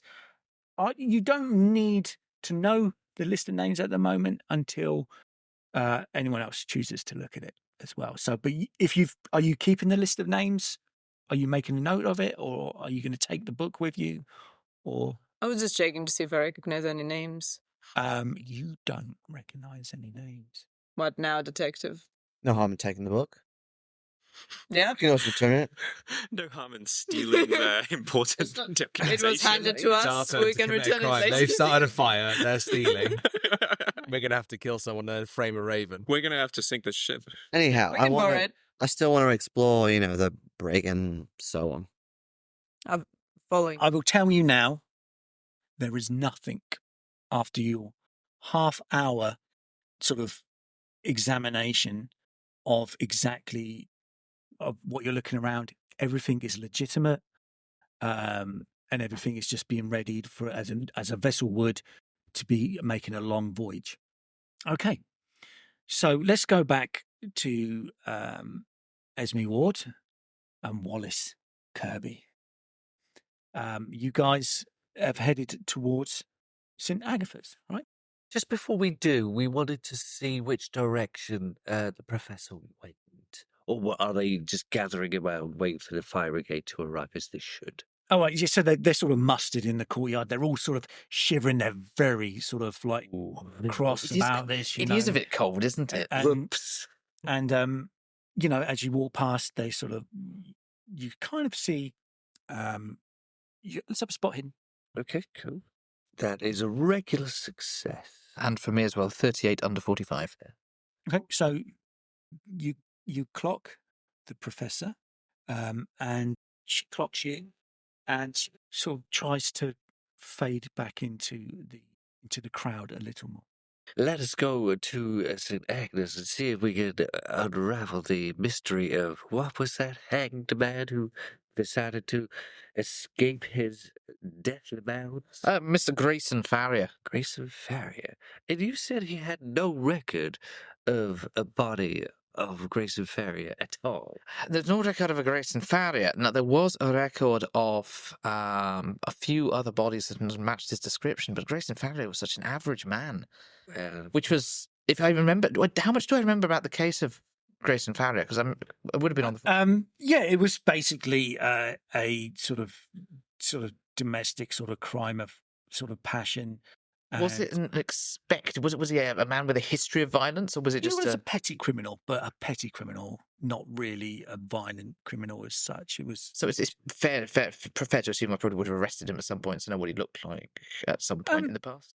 I would say, or at least to come across him in the cells. There's a lot of people passing through, so I'm going to say you wouldn't know him. It's not like he would strike out. This is nothing that would come striking at you straight away. Okay.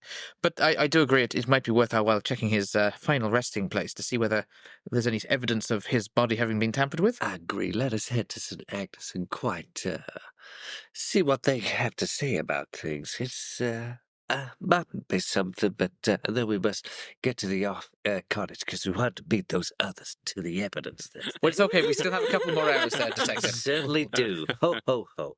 So, you travel. You're sort of heading sort of like northwesterly through the streets towards St. Agatha's. Okay. Oh, Agatha, sorry. Agatha. Yeah. You get there, and it is sort of in the slums of Baltimore. Okay, it is in a state of sort of like disrepair, and it's not much to look at, to be honest with you. Humble but functional. Remember that these people are the poor and destitute, that we feel charity for them.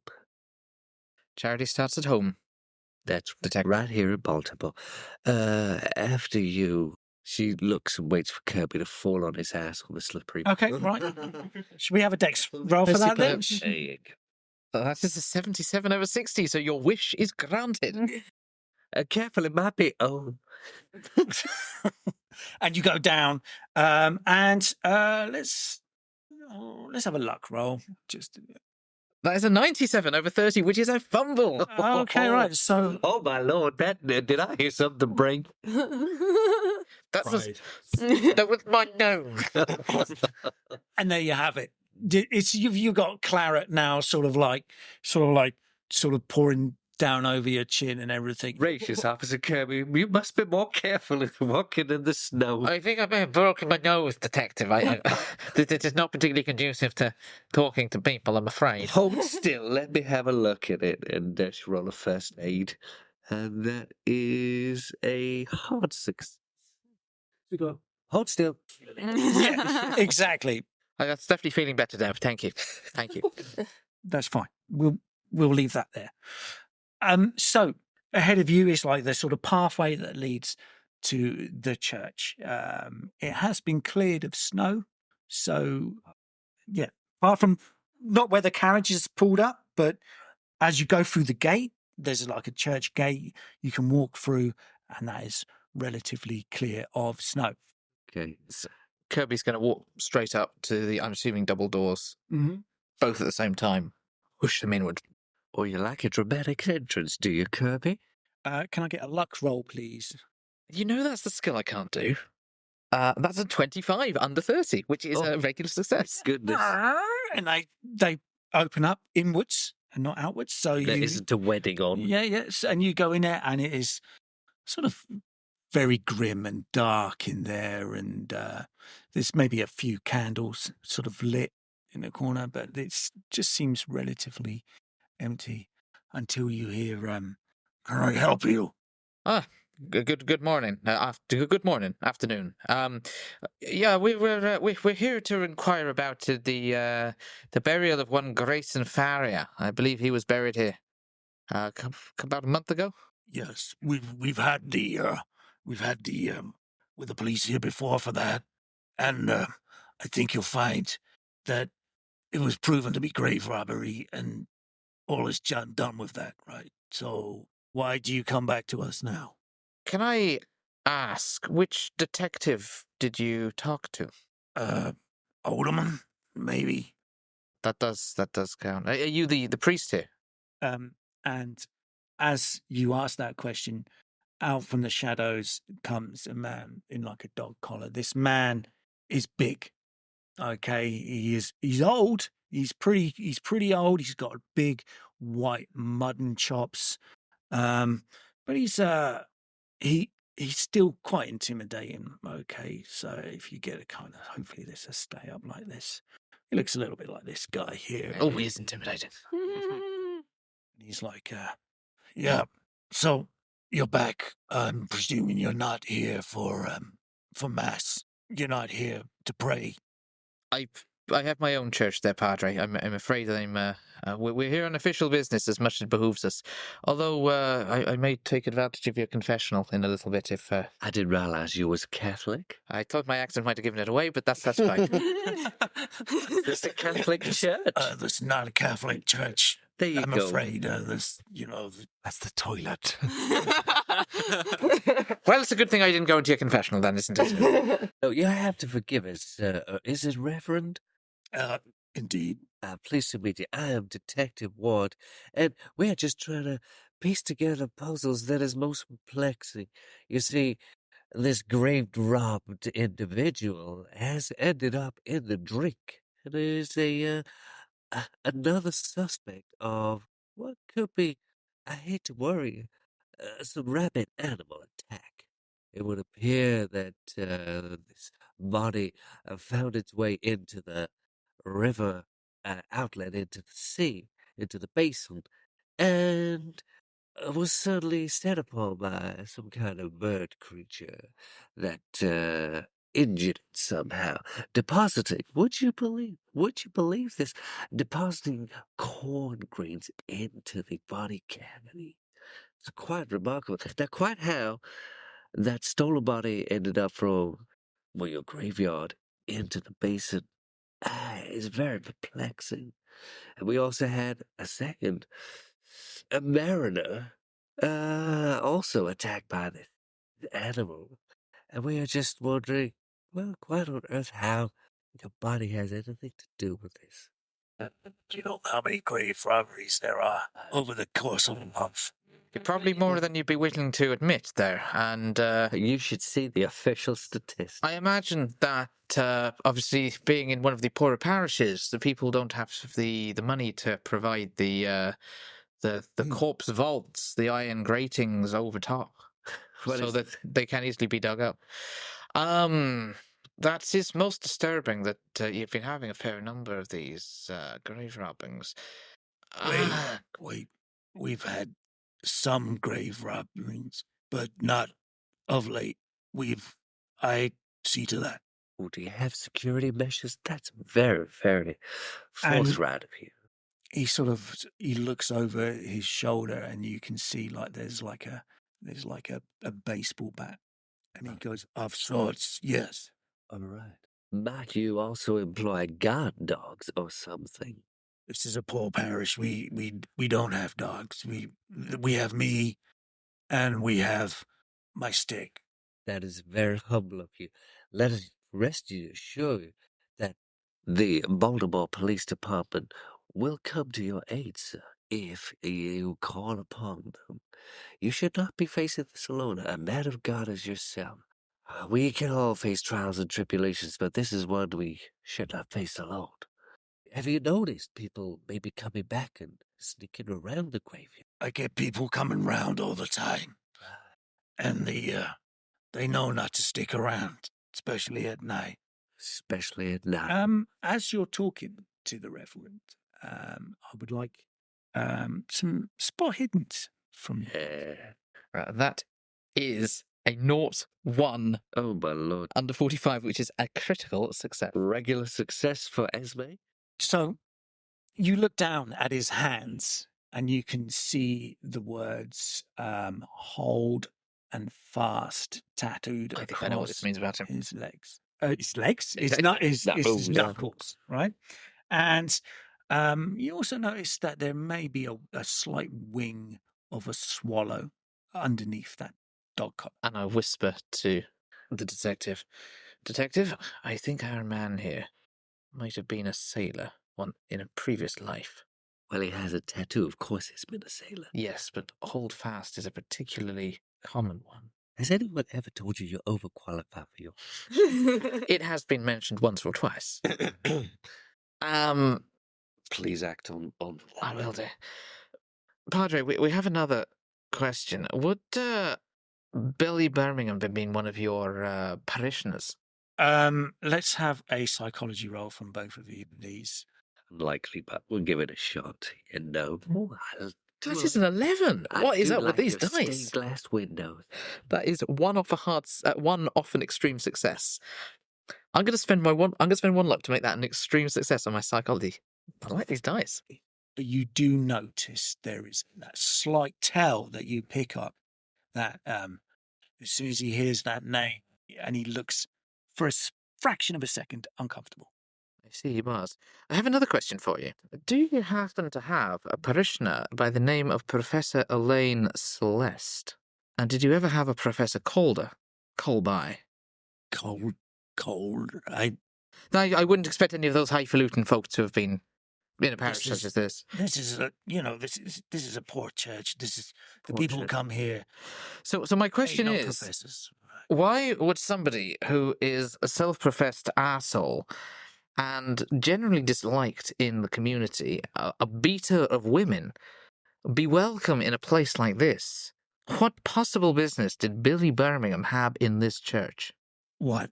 I know these things. You cannot hide the truth from the law. And as a civilized man, I would hope that you would oblige to the law. But the thing is that if you are not civilized, then the rule of natural law takes precedent. And the natural law here is, I'm larger than you. I'm more intimidating than you. And if you don't give us the answers we want, you may find You have a few more bruises than you would like, my friend. Ooh, what's your size? My size, admittedly, is only 60, but I have an intimidate of 75, so this is an intimidate roll. Okay, We're all right. intimidating here. So, go for it. That is a 36, which is a hard success. Just. And he sort of shrinks a little bit. And he's like, right, Billy Birmingham is not a member of this parish, although I do know Billy. Pray, elucidate. Well, we sailed together. I once was member of the crew of the Greyhound until recently, and I've chosen to leave the profession, and here I am. And I think Kirby is going to reveal the black feather that the detective has been carrying and say, does this mean anything to you? He looks at him and he's, no. It's most disturbing that of all the people so far, you're the only one not to have told us that Billy... Actually, no, to be fair, nobody has told us that Billy Birmingham's an arsehole, because that's all of everybody else, because we've not talked about it. I retract that statement. This was found at the scene of the crime, the scene of the death of Billy Birmingham. Now, we're having reason to believe that your man, Grayson, your body Grayson, that went on one little walkabout, was also set upon by the same, well, entity or creature or being or people or persons unknown that did for our Billy. We wonder whether, of course, these two might be linked. And as you obviously have a more intimate knowledge to Billy, do you have any idea of anyone who could have meant him harm in an avian way? You may be confused. I've told you what I know. I sailed with Billy. I left the ship. I am now a man of God. Detective, is there anything else you would like to say to this gentleman? All I would say to you is God watches us all, and we would like to thank you very much for your service. If there is anything you might remember later on in the day, you can contact us at the Baltimore police station. But I do thank you for your time, and try not to think on Mr. Billy as a bad person, but as more of a sinner. Everyone can seek forgiveness in the eyes of the Lord. From what I know of that man, the devil's got a special place for him. And I hope he's burning right now.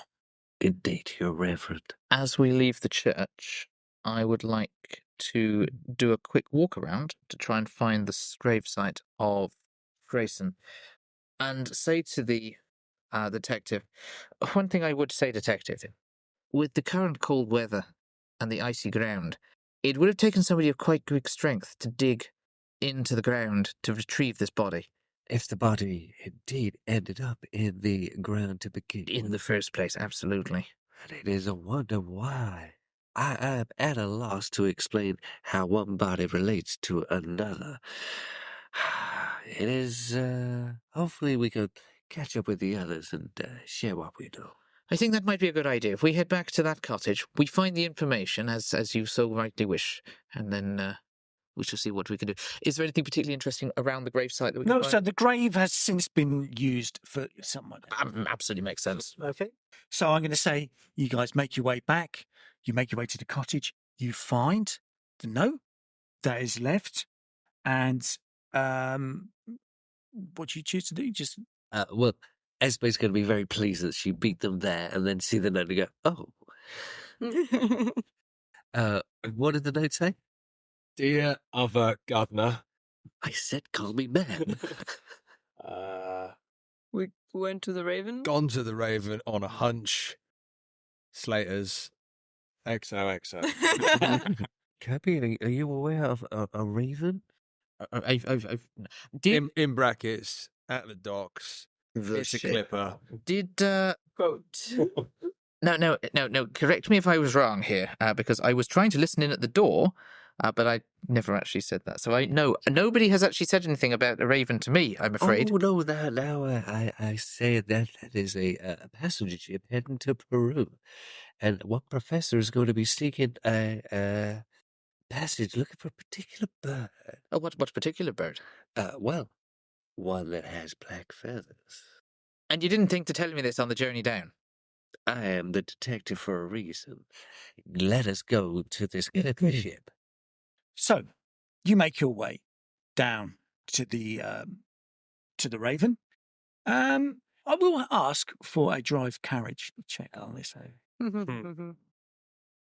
That is a 07. What is going on with this? That's These another dice are extreme very success. good. You make it. You sort of make your way down there, and as you pull up, you kind of see the rest of your team, sort of like I was going to say assembled, but they are sort of there.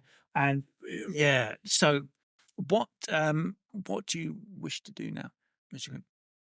Crane, can I borrow you for a moment? I'm actually not with everyone else on the ship. If You Arl just fell in shouts the up, sea, didn't you? You've gone off for a walk, haven't you? I'm sat on the edge of this jetty. Yeah. Just sat there like this, kind of staring into the water.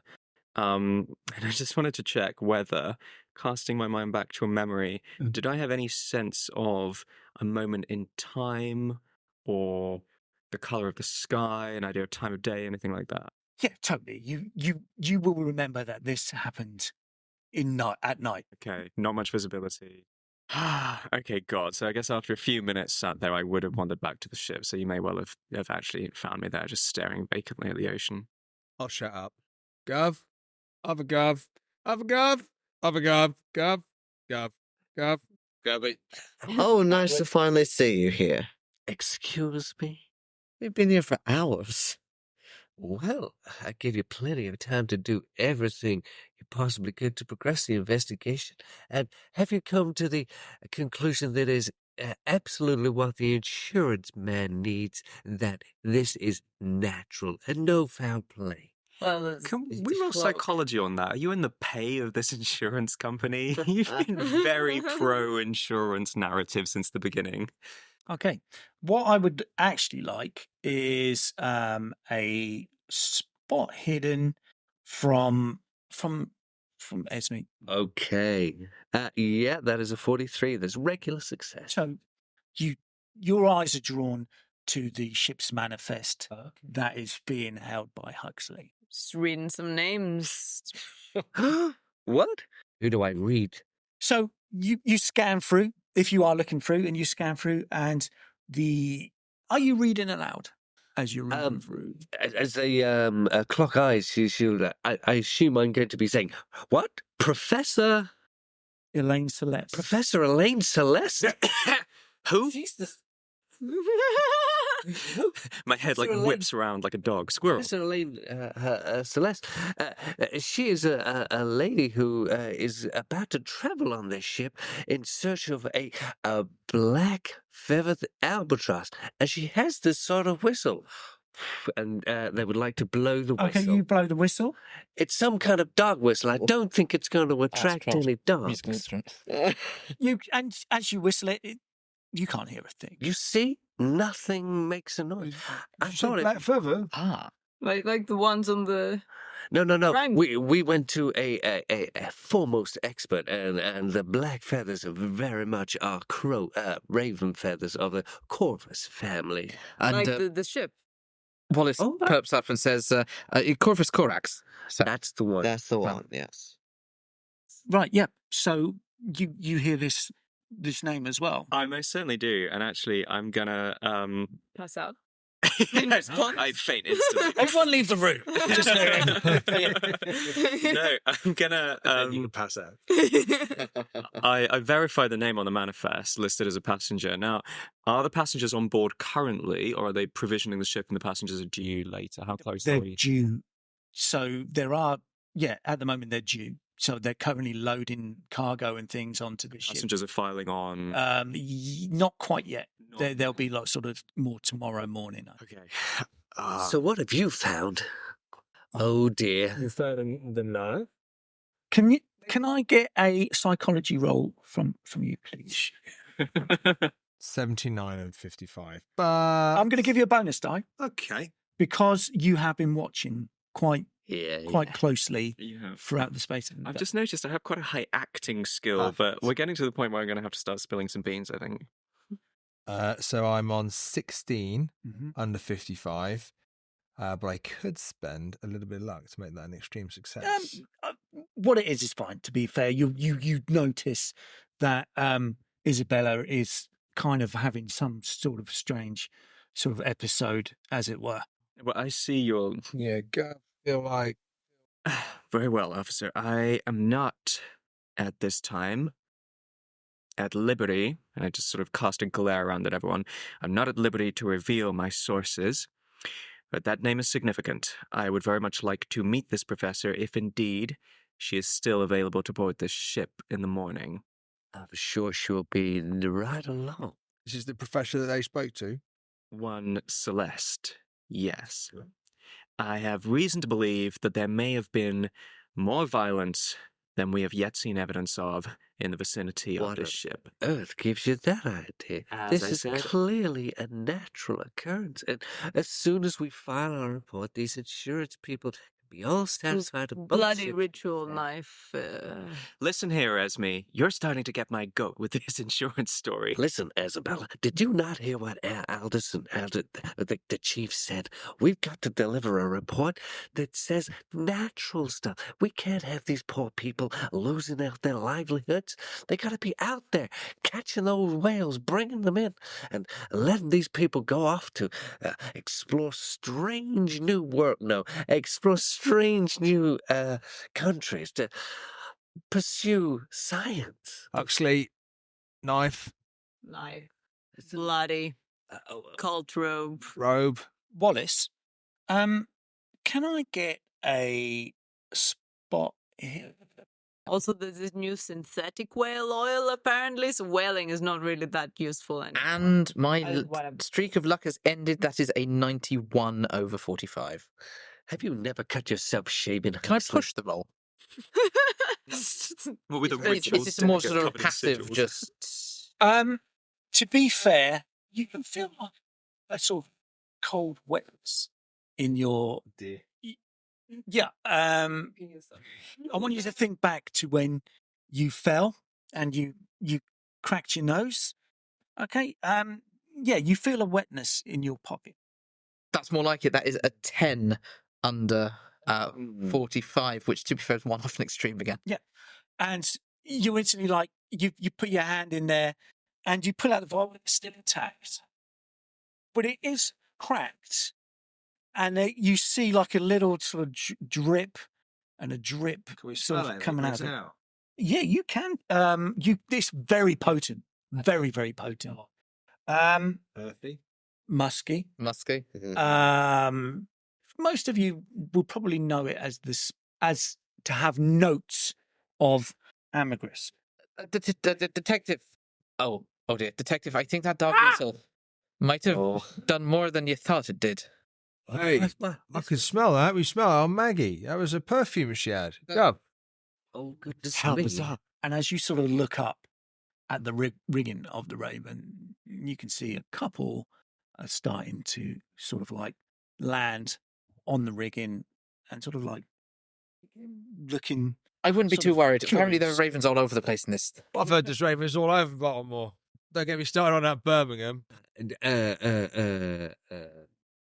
Giddy, did you say a woman was covered in this Yeah, stuff? Maggie. She was so Billy Birmingham when he left the pub. He'd roughed her up like, and then when he left, that's when he got done over. Isn't that right, Gov? Can you recall on the body? Did we smell this Billy Birmingham? Then you look up again. Kirby, And could you there's go over to the other end another of the raven. raven for me? There was a stench. Can I remember whether I could smell this on the original Billy Birmingham body? I remember there was a stench. Mm-hmm. The torso was ripped. The eyes were pecked out. There was the tattoos. We saw the brand. I would.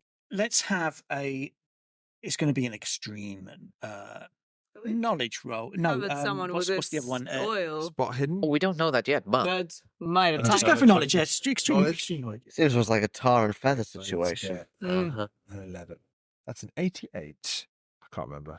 So no, Yeah. but they're starting to gather. But you can at least see 8 now.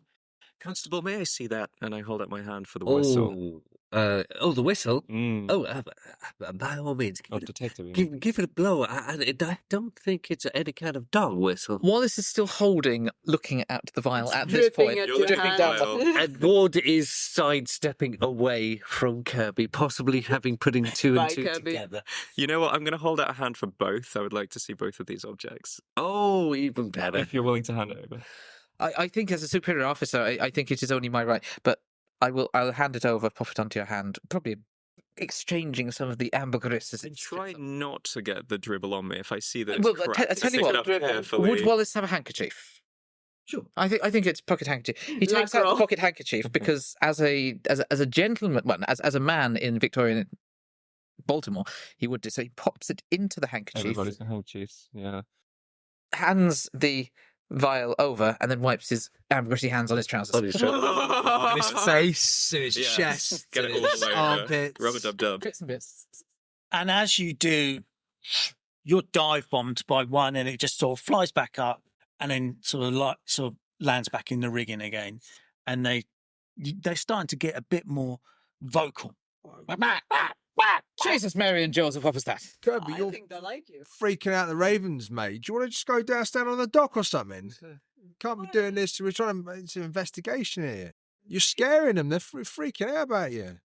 And then they take flight, Oh, boy. and they come down, and they start to basically mob you. They are starting to attack you. Would it be possible for me to dive towards him to get him out of the way? Sure. So you dive. Let's have, as they come towards him, I would like a dex check on that one. Please pass this one. Yes, Please break your I'd streak. love to. Oh, I do. And his arms accept. Just. Can you tell me exactly what happens? Yeah, so I guess Crane will see the ravens after the coin Yeah. take flight, start kind of collecting themselves en masse and start diving towards our poor Kirby. So yeah, I would just dive towards him to push him away from where they're going to come. Okay. So you manage to push him to the ground. How do you push him exactly? Sort of. Well, in a dive, so Into the sea. Okay. So you sort of, as you sort of rub against him, and you're on the ground, and the ravens just instantly sort of like arc and change their flight and start to sort of mob you on the ground. Okay. Oh, ouch. Okay. So there's feathers everywhere. This is you're seeing quite a sort of carnage unfold in there Don't as worry. you're being. He's a tough boy. He'll be fine. Can we please help this man? I know how to save him. We should piss on him. I'm gonna grab the cultist robe off Huxley and run over and try and wrap him in it. Okay. Just to kind of like cover him from the birds savagely attacking him. Okay. Right. So yeah, sure. You let's have a dexterity roll for that one, please. 71 over 50. Okay, piss time. It's fine. I wrap the birds around you in the cultist cloak. Bundle of So like, these- mad beaks and feathers. Yeah, these birds are sort of like hard to catch. They're moving around. They're jumping off. They're diving in. I'd like. Let me just quickly. grab Fighting this. bull, go on. Let him punch a bird. Take your clothes off, maybe. Oh yeah, your trousers. Because they're your the trousers- problem. My trousers up. I've just got down my hand, my arm. then you- And you feel like these beaks starting to peck into you. Okay, piercing your skin in places, and you take 3 points of damage. 3 points of damage. Okay. Can I start swatting birds off of him with my stick? Sure. I'd have to drop the vial and the whistle that I'm holding. I think this is more Give 'em to important. Huxley. I'm not going to faff about. Like, I drop him and I just start swinging it like a golf club. Okay. So, okay, let's have a brawl roll there. Shall we sort of work out some sort of dexterity? Because I think it might be quite important to get this right. I have a dexterity of 60. Esme has a dexterity of 60, but she's standing back making notes on what techniques are effective at fighting off this animal attack. Esme's the true villain of this scenario. Esme is delivering her brief of this is a natural attack. You are clearly demonstrating this is a natural attack. That is That's true. Giddy, isn't it? Yes. Giddy has got 50. Anyone else? What? 55. 55. Oh, Isabella also clocking in at 50. 30. Okay. Oh. Just saying out. Big boy. I'm That's gonna a lot of arrive and Time to save. swing my punch. I'm so big and I'm planning on pissing on him. Hey. So I'm gonna arrive late when everyone's tried their thing and it hasn't worked. You're a little bladder shy, so you're working up. Detective Yeah. Officer Huxtable pisses on Kirby to no So, effect. sorry, Huxley, you were 55, did you say? 30. 30. And 50 for Isabella Crone. so you've taken 3 points of damage. Okay. So you do get a chance to fight back. You are prone, so you're going to have a penalty dice with this. Okay. Slip my hand, which is probably down near me, into my brass knuckles, Yeah. if I can, whip them out, and just punch the nearest Punch the bird. crow with my 75% fighting brawl. Nice. Love that there's 40 crewmen watching this. And that is a 76. Oh, Hey. I'm. Yep. I'm not going to spend the luck on it. I'm just. just take it. You're just going to tank the bird damage. And these things are sort of still on you, sort of frenzy and everything like that. So, Esme, you're watching with glee. Knuckles not effect. Very helpful. I say, I gentlemen, know might you you have have a alcohol? fire hose upon that ship to fire off these birds? I've been keeping it a bit on the slide. You shout up, You might have seen. and they're just sort of like watching, like sort of bemused. And you don't really get a response, I will say. Okay, I take that as a no. And watches. Crane? Do you still have the knife? I have 2 knives. As in the sacrificial knife? Yeah, I was just showing it recently. Okay. In that case, I'd shout, Jones, toss me the knife. Yeah, throw a knife. For birds? All right. No, toss, not throw. Yeah. Straight in the Knife. forehead. My idea is to Shunk. potentially brandish the knife to scare the crows away if they think there's some sort of, affiliation. Can I get a dex roll there for that? Can I do a throw roll? Yes, absolutely. Because it's better than my deck. Yeah, absolutely. God, you have Wow. points in throw? Who has points? Wow. Me. 51 under 55. You catch it. Okay. I see if they react to it. If not, I will just use it as a weapon. Okay, so Birds in you the start air. sort of waving it, and Yeah. there seems to be no response. They are engrossed. Yeah. All right. Bladed In that case, I'll weapons, start no slashing. effect. Okay, let's have your brawl roll. Brawl. That is a fail. Wonderful. I could spend a lot, but it's a lot of luck. So I'm going to not spend the luck. Okay, so as they're just so agile and they just move out of the way as you're sort of slicing through. Okay, next. You're kind of nearby already, right? I've tried to throw Yeah. the robe on to cover him. I guess I'm just going to take out the kind of the blackjack, the kosh, Yep. and try and find one of the birds that's on him pecking rather than swinging into the air. Yep. Just hit him around the face. Not to get him, but just in terms of if it's flying down to land to peck and wait for that moment where it lands to then like smack it. Okay, so Like you're sort of break a wing or priming something. something up. So I'll give you a bonus die on this one. Need the bonus die, and that's exactly the same. So no, 78 over 44. Okay. Yeah. So again, it moves out of the way. Again, you can hear like the distress of Wallace. He's sort of trying to fight these things off, and it's all going a bit sort of wrong. Isabella. I'm not particularly good at this, but I did say I was going to try it. I'm going to swing this cane. Now, I did say golf club. I'm not actually going to do it like that because I don't want to accidentally take your broken nose off or something. It's going to be like a low, because you're lying on the ground thrashing, whatever, and I'm picturing just this like sort of sea of black feathers. I just want like a low sweep to try and kind of dislodge them and batter them a bit. One question is this: the cane you're swinging. Yes. Okay, that's fine. Just the cane. Okay, Just the that's fine. cane. I'm Yep. holding it like by the handle and just swinging the wood to Okay, bludgeon. let's have a roll for that, and let's roll. You brought. I don't want to inadvertently do more damage. And in fact, I inadvertently do nothing useful at all. That's a 58 over 20. These things are hard to hit. That you guys are just sort of struggling. Huxley. I look at all these poor fools trying to swipe at birds, and then I look around. We're on the ship. Yeah. Are there barrels of alcohol around? Like, they have provisions and stuff. Are there barrels of, like... Let's have a luck roll. I thought you guys were on the dock to be. Oh, we can be on I the can dock. run up on the Yeah. boat and go back down. Like, We are gonna get wherever's so closer. drunk. Any liquid of any kind Okay. that smells. Me. Sailors. I rolled a critical success. I rolled a 1. And you actually run up onto the deck, and you see this barrel, and it actually has the words "rum" written on it. I grab the barrel, I open it, Yep. and I soak him in it. Immersion I'm in rum. going to say, in this move, you can Pick it up and you run. can pick it up and run. I would need a strength check from I have 80 strength. Are you sure you need it?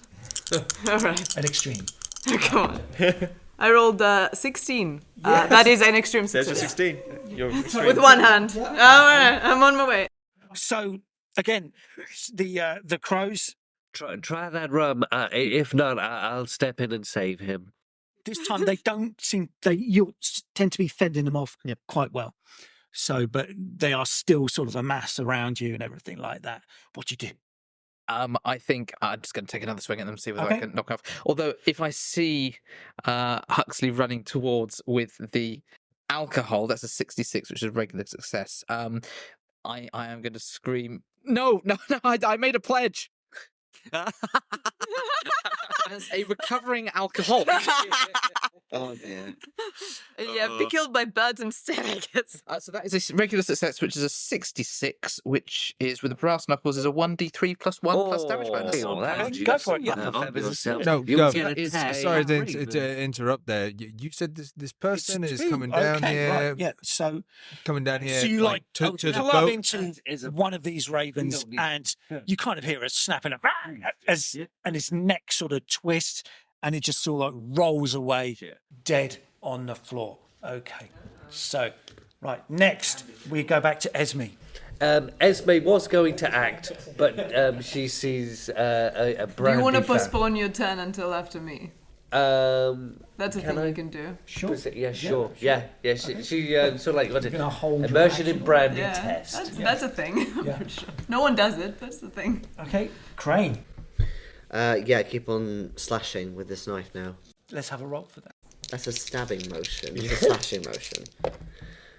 Oh, that's more like it. I'm gonna spend one. Well, one to make it extreme. Okay. Impale. Oh, no, yeah, you succeed. You succeed. What's I couldn't do the anything damage there. to this? Skewered a knife? raven. Is it? Have you not got anything there? Or a The knife? ritual knife. Ritual knife is going to be the same as, say, like the Bowie knife, or That's 1d8 maybe a plus small DB. knife. 1d8. Okay. no D8's too much for that knife. Sorry. That's a big knife I have. D4 plus 1. We'll go for that. Plus DB. Yeah. Okay, so I don't know where my d4 is, weirdly, but I've got a d4. So d4 plus 1, yeah? I'm confused. 6. I'm doing the wrong order. Okay, thank you. 6 points damage. 6 damage. You skewer like one of these ravens, and it's basically sort of flapping on the blade on your hand like that, and then it just sort of like drops dead, sort of like, but still stuck on the blade. Okay, Giddy. It's all very weird. Yes, it is. It's all very, bunch of police officers fighting birds on the dock. Sailors just lined up along They're the... just watching, not Yeah, they're helping just us. watching, yeah. What are you going to try, Giddy? He's getting out of here. He's getting out of here. Come over here and watch with me. You get a better position over here. Is the rope doing anything to help cover? Are they just like are they pecking through the rope, or does the rope not even get near him? Are you taking damage? Me? Yeah. No. I am giddy. I get it. So, no, it's not really helping at all. But Can you help get this barrel there quicker? Open it up. if I she's holding got it. this. Yeah, you're fine. All right. But you can wait until after me. I'm just trying to hit birds with a stick. You could both poorly. wait until to see what I do and then do your actions after. If we see you like hollering and running over with a barrel, If I see Huxley. if I see Huxley kind of running down with this barrel, Yeah. that clearly says rum on it, I'll probably just take out my hip flask, finish it off, and then wait for Huxley to do whatever Huxley's going to do and see if I can okay, get a refill. Yeah. right, and that's it. Is it? Well, yeah, I almost going to postpone my moment to see what's going to happen. Everyone's waiting for the big rum Someone moment. might need to be put out on fire. So. Light a cigarette because you're pretty sure the next step is going to involve fire. I'll No, that was a joke. Let's not. Isabella. I'm also going to hold action because, like, I'm just ineffectually waving this stick. There's a big man running at us with a rum barrel. Unfortunately, oh no. you have some of this this sort of like potion pheromone on you, and some of the ravens start to focus their attention on you. Okay, but they're starting to. Some of them sort of move away and start swarming you as well at the same time. Don't like that. So now I'm waving the stick in front of me and trying to bat them out of the air. Okay. Is that a fight back? It's going to be, yeah, you can fight back for that. I do not have very good odds. Come on, fan roll dice. Oh my god, yes! Shout out to fan roll dice for that 16. 10% off with code STARS10. Thank you very much. That's almost a hard success. I could make it one if I need to. No, that's fine. That's fine. You've succeeded. So, do you want to roll damage for that? Just do that as some sort of club kind of thing. So, yeah. What is a small club? It's like D4, D6. I think it might be a D4. my kosh is a D8. yeah, that would be close enough, I think. Oh, D8. Don't mind if I do. Not that these things have a lot of hit points, but it feels nice to get a bigger number. That's a 5, and my damage bonus is -1. So let's call that at around 4. Okay, so I'm just going to say you club it, and you connect perfectly one, and it sort of just goes flying, smashes against the side of the raven, and then just sort of falls to the ground. Okay. That's what they did to launch the ship, actually. It wasn't a bottle of champagne, it was a... Huxley? All right. I take the barrel of rum and I soak Kirby.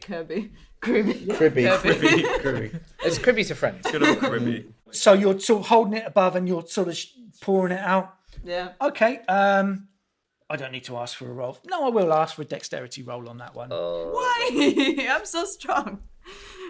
How do you get So into sabotage. a ship's barrel? Do they have like a cartoon cork you can just bonk, or do you have to like tap them? I'm going to say that for the extent of it, it's got a little sort of like It's got a bung on the convenient top. bung. Cool. Well, I can't pass a dexterity roll because I'm not dexterous. Oh, no. I'm strong. That's a 53. And I have 30. Oh no, we're all getting soaked in rum. I guess I'll drop it on his face. Okay. Something. So what happens is as you're sort of running, you slip on some ice. That sounds Okay, like you lose your footing and you kind of just drop the barrel. Okay. Okay, but that's as far as that goes. All right, that's good. That Just could have give been the worse. Ravens more time. But the two people who have the tens after me and they can pick it up and finish my job. These two have postponed their turn. Yep. Okay. Pick it up and pour it on him. I want to see what effect it has. God damn it. So I tripped. Right, I'll walk over, I'll unplug the cartoon plug, and then I'm just going to use my boot to like kick it and roll it over to where Kirby is, and it'll just pour out all over him. Yep. I'm now being soaked with alcohol. Wonderful. This is not nice. Does it have any observable effect? Esme can write in her report.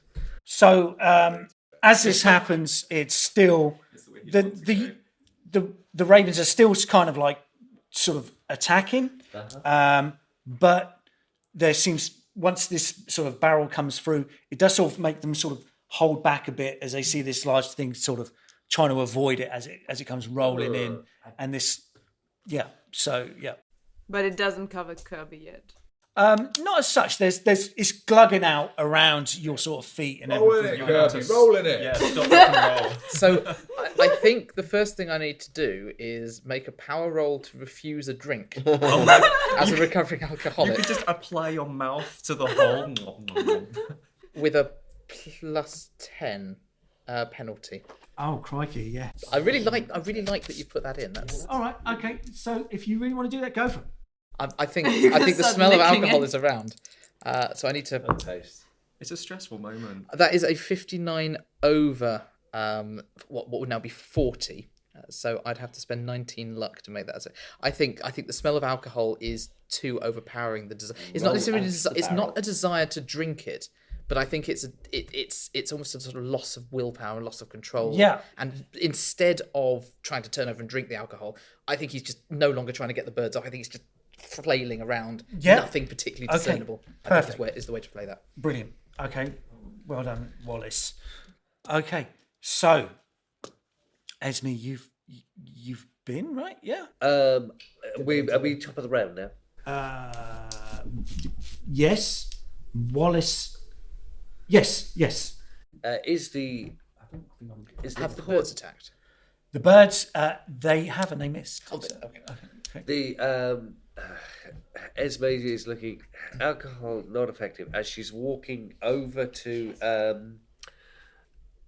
what's your name again? Oh, that's right, Kirby. Walking over to Kirby, almost without looking, she just kicks him into the sea. Okay. All right. I'd like a strength check for Try that. the alcohol. Oh you my take bad notes. God.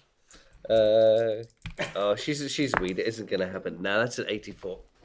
Just kicking him. Just kicking him. Kicking, Man, when he's down. Can't be attacked by birds, Kirby. What's your kick? What the hell's wrong with you? You're a police officer. So like, yeah, just trying to.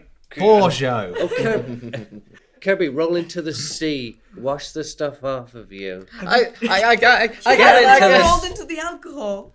Why would You've we just want been to kill sat him? on this solution for 3 rounds, right? We're all on a dock next to the ocean, just like, The oh ocean no. is frozen. There's sno everywhere. He's gonna Yeah. die instantly. Is there- oh, That's this one is why frozen. We're I'm trying to doing the prevent you alcohol dying thing. of shock. I see. Jesus. Yeah. So, Do I take any At the damage same from a time? boot kick? I'm a weed. Thanks. You know. 1d12. okay, Crane. Okay. They yeah. were screeching and sort of like still diving in and everything like that. You're being attacked as well at this moment as well, right? All right, Giddy. all right. The alcohol's there if you want it. I've actually I pulled the sword out of my cane now that Oh, I've got space you mean around me. I'm business. swinging Not a serious. blade. Right. You didn't tell me you had that. Yeah, I'm just going to use the knife again to just as they come towards me. He says holding a ritual dagger. You didn't Yes. tell me you had Yeah. that. Let's have that then. Oh, yeah, pass. Okay. What sort of pass is that, by the way? Just a regular pass. Okay. Yes, you succeed. Okay. Roll damage on that one. 3, 7. Okay. Yeah. So you grab another, you get another one, and it's like you how you tell me what you do. You Well, as they come towards me, I just kind of hook the blade around the back of my hand, and just you know, and you course. take the head off. shred the feathers. Yeah. Okay. And so this alcohol's now spread out everywhere and everything, and it's kind of diluted in a sense, although you are still sort of being attacked. And you're still being attacked as well, right? Yep. So it is now Giddy. What was the original plan with the alcohol? It was not to set it on fire. That Yeah, was a I'm joke I made. just I think checking it with was Huxley. It was just to Soak cover him, wash the but pheromones, clearly- mask the smell of the Yeah. pheromones. Yeah, I'll. But it's all on the Actually, ground Rub now. his face What in I'm it. going to do is the alcohol is there. The expectation is that he's going to be able to roll in it and kind of wash off the pheromones or whatever. But that we'll see that going. I'm going to flip my cigarette over into the sea, so not onto him and setting him on fire. Yeah. But I'm going to run over to my gov and use one of the cautious to just try and nail one of the birds. Go for it. 33 under 44. So that's a success. Yep. That's a 1d8 plus damage bonus, which is nothing. So that's 3. Okay. So you club one. Yeah. And it sort of gets knocked to the ground, but it sort of like picks itself back up and sort of takes to the sky again. Okay. Taught it your lesson. Warning shot. So, Isabella. I'm still being attacked by birds. I'm swinging at them with a sword and trying not to hit my friend Giddy over here. Yeah. Go for it. Please don't fumble. I know, right? I'm not good at brawling. I don't have a better plan right now.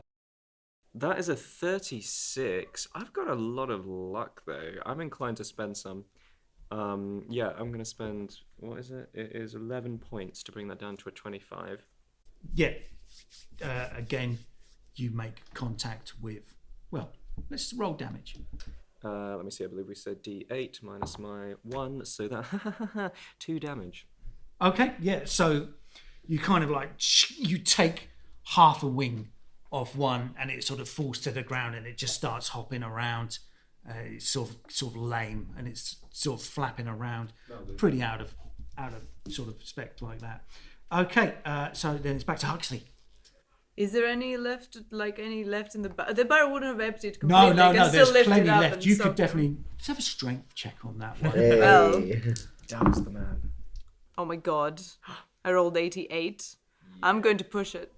Hey. By... Holding the barrel right over him. Yeah. You gotta... Alright, let's kill you. 66. Okay, that's success. Okay, so you manage it. You pick up this barrel and you basically douse Entirely. Kirby with this rum. This sweet, delicious rum. Oh no. It goes right up your nose. Yeah, Sinuses burning. It's something else. And the ravens, they sort of move out of the way. It seems to be working. They seem to sort of lose interest and gradually fly off as well. Well You are done, still Huxley. being attacked I by expect a enemies. promotion, like, right now. Now throw rum over Crone. It's the only Just way to save her. hands. She can dunk him. No. We have to immerse her completely to be sure. This has been a rather harrowing experience for... If I hear you guys yelling about dousing me in alcohol in my hands, then I do look at the smear of like weird sticky stuff, and then I look at the barrel, and I know what I'm doing with my next turn. You just jump in it. And then I close the and then I live here now. I'm safe. Yeah. Okay. Oh, I saved him. So now, Wallace, you're now still prone, slightly worse for wear, very cold, very wet. That is what do you do? freezing. I think with the experience that has just... Well, it's just an experience of everything here. I think the crutch, the emotional crutch that was once alcohol has now returned into his life. And It's a saving force. again, I think I'm going to have to make another power roll to try and avoid succumbing to the beautiful, delicious, golden nectar that has been poured into my... Come on. Oh, that is a 39 over 40. That is good enough. And Very good. with that last ounce of mental willpower, which has probably been sapped also by the birds, he crawls on his elbows out of this puddle of rum towards probably towards his gov, towards in a detective ward. Well done. That was an effective test. I think we have our solution. Come here. You seem to be injured. Is Kirby injured? Yeah, he's taken a few Ward would like to try first aid, if that's all right. That is a 97 over 60, so I'm afraid not. Oh, hold still. I think this is a very deep wound. You might have to go to the hospital for this one. It'll all be okay. Nothing worse than when I was a boxer. So, Wallace, Esme, you've done this, right? And then Crane, your attention is drawn to Isabella. She is still like trying to. Hey, they've all gone. They've all gone. Stop. They have not. I'm still a tornado of birds. She has it on her as well. Don't Crone and brandy. It's the only way. Okay, fine. In that case, I would join in with the swatting. Okay. Oh, Let's roll in, please. There is an easier solution to this. We'll get there. We'll get there eventually. see. That is You another will pass. die Regular? instantly. That's a what? Pass? Regular pass. Yep. You hit 5, 6. 6. Yep. You take one out, and the other one's sort of lame, just sort of squirting around on the floor, and then the other one is just like realizes now that it's not worth the investment, and it flies off. Okay, but you still do have this This kind of pheromone on your hands. Well, if there's a reprieve from the bird attacks and I'm free to act, then I will go over to the barrel where you've set it down and I guess like try and splash some onto my hands and wrists and wash it off. And now my hands stink of rum, but that's better than whatever this other mysterious stuff is. What is your constitution at the moment? My constitution is 50. Can I have a constitution roll, please? You can indeed. And that is a 70 over 50. That is a failure. Okay, roll a d10. Yep. It's a 3. Reduce your constitution by 3. Okay, you are starting to feel the effects of being saturated and in the snow and cold. Okay. Better than being in the sea. Mm-hmm. I'm pretty sure. Can I get a spot hidden from Huxley? You can get a roll, but you can't get a success. 91. So, no. So you're sort of like busy. I did the elsewhere. thing. My job here is done. I go home. Okay, so I think we're running out of time, really, aren't we? So, how do you guys want to progress? I'm going to suggest to the folks, well, case closed. We've discovered that if you accidentally spill any kind of whale produce on yourselves, you will get attacked. Sorry by to interrupt there. You said this person is coming down here, like to the boat. That's Isabella's case. We don't need to concern ourselves with whatever she's doing. This Professor Celeste, due to leave the country on this ship, was clearly carrying this vial and I suspect an associated whistle. Mayhaps, do I have any idea about like ultrasonic signals to animals that humans can't hear? I don't know what people knew in the 20s. You would mostly know about dog whistles. Okay, the idea of a dog whistle is... Yeah, we're not in the 20s. Oh, We're in of course, gaslight. it's even earlier, yeah. They knew more than they forgot it in the 20s. It's like an Atlantis situation. There were actually flying cars and stuff. Okay. Right, so anyway, I have a suspicion that this vial and this whistle in the possession of this professor, that's very strange. I still have no notion of how that robe and knife come into it, but I suggest we look into the provenance of this ambergris, to wit, that whaling ship. Well, it sounds to me like this guy was an asshole, right? Other guy was a murderer. Maybe we solved the case. I think we have solved the case. Maybe it is natural justice. Didn't one of you tell me just a moment ago that you smelt this precise solution over the lady who had been viciously beaten by this criminal? Maybe that was correct? Her solution. Indeed, she discovered somehow that this chemical... God, my suspicion on that is not that she was wearing it, it was that... She used it on him. It was on, yeah. And she used it on him for Billy justice. Birmingham. That is correct. So the lady discovered the properties of this particular solution, laced Billy Birmingham with it, and sent him out into the wild to be devoured by these hideous crows. Sounds like natural justice to me. If I may make an observation here. You're injured, you might not be thinking straight, You are- but do you carry are on. probably I may only now. be a police officer with an education of 89. And an intelligence of 70. But if I may make an observation here, sirs and Mrs. Mams, Thank you. we have circumstantial evidence that places the ambergris and the dog whistle in the drawers of Professor Elaine Celeste, by which I mean the chest of drawers and not anything else. My suspicions were first aroused by the fact that you told me that she would very deftly handle a scalpel when dealing with the stock. The wounded stock. The wounded stock. Now, if I were an academic, which of course I'm not, if I were an academic, I would want to try my methods before I actually put them into real practice. And what better way to try your method is to douse a corpse, a freshly procured corpse, in ambergris, blow the whistle, call the crows down, see how it goes. Now, if you were to choose a corpse of a man who's just been hanged for the murder of his wife, it's the sort of man that nobody would really mind if his body did go walkabout. I, for one, want all wife murderers dead. But this man was already dead, to be fair.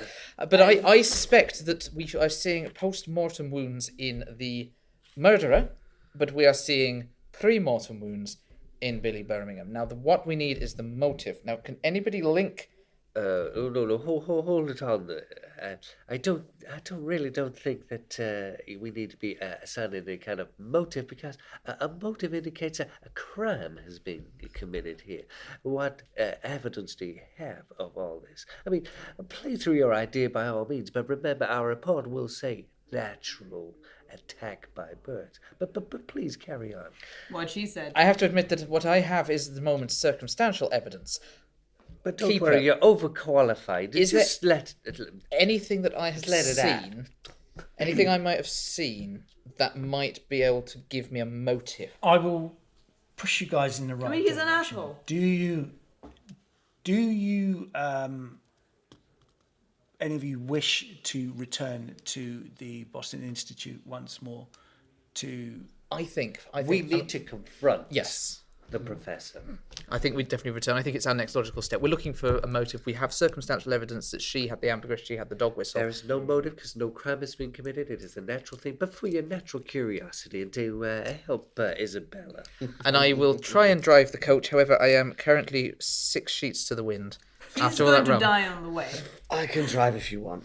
I think that might be a good idea. I'll go and have a little lie down in the back of the car. Let us go. Here, have this cloak. It will keep you warm. I have a quick question, just to establish my motivation. Casting my mind back to my most recent memory, someone said something right at the end. Was it my impression that they were saying it kind of in general terms or specifically to the person who'd been standing right next to them? Were they addressing them? I'm going to say it sounded like it was a cry for help. To the person that was physically with them? Yeah. No, to someone else. to the name that you heard. Good, that changes a lot of things. Thank you very much. Okay. And almost sort of yearning. We already know what happened, right? Should we fast forward maybe? Because it's quite late. We know that... We say you get there, right? Yeah.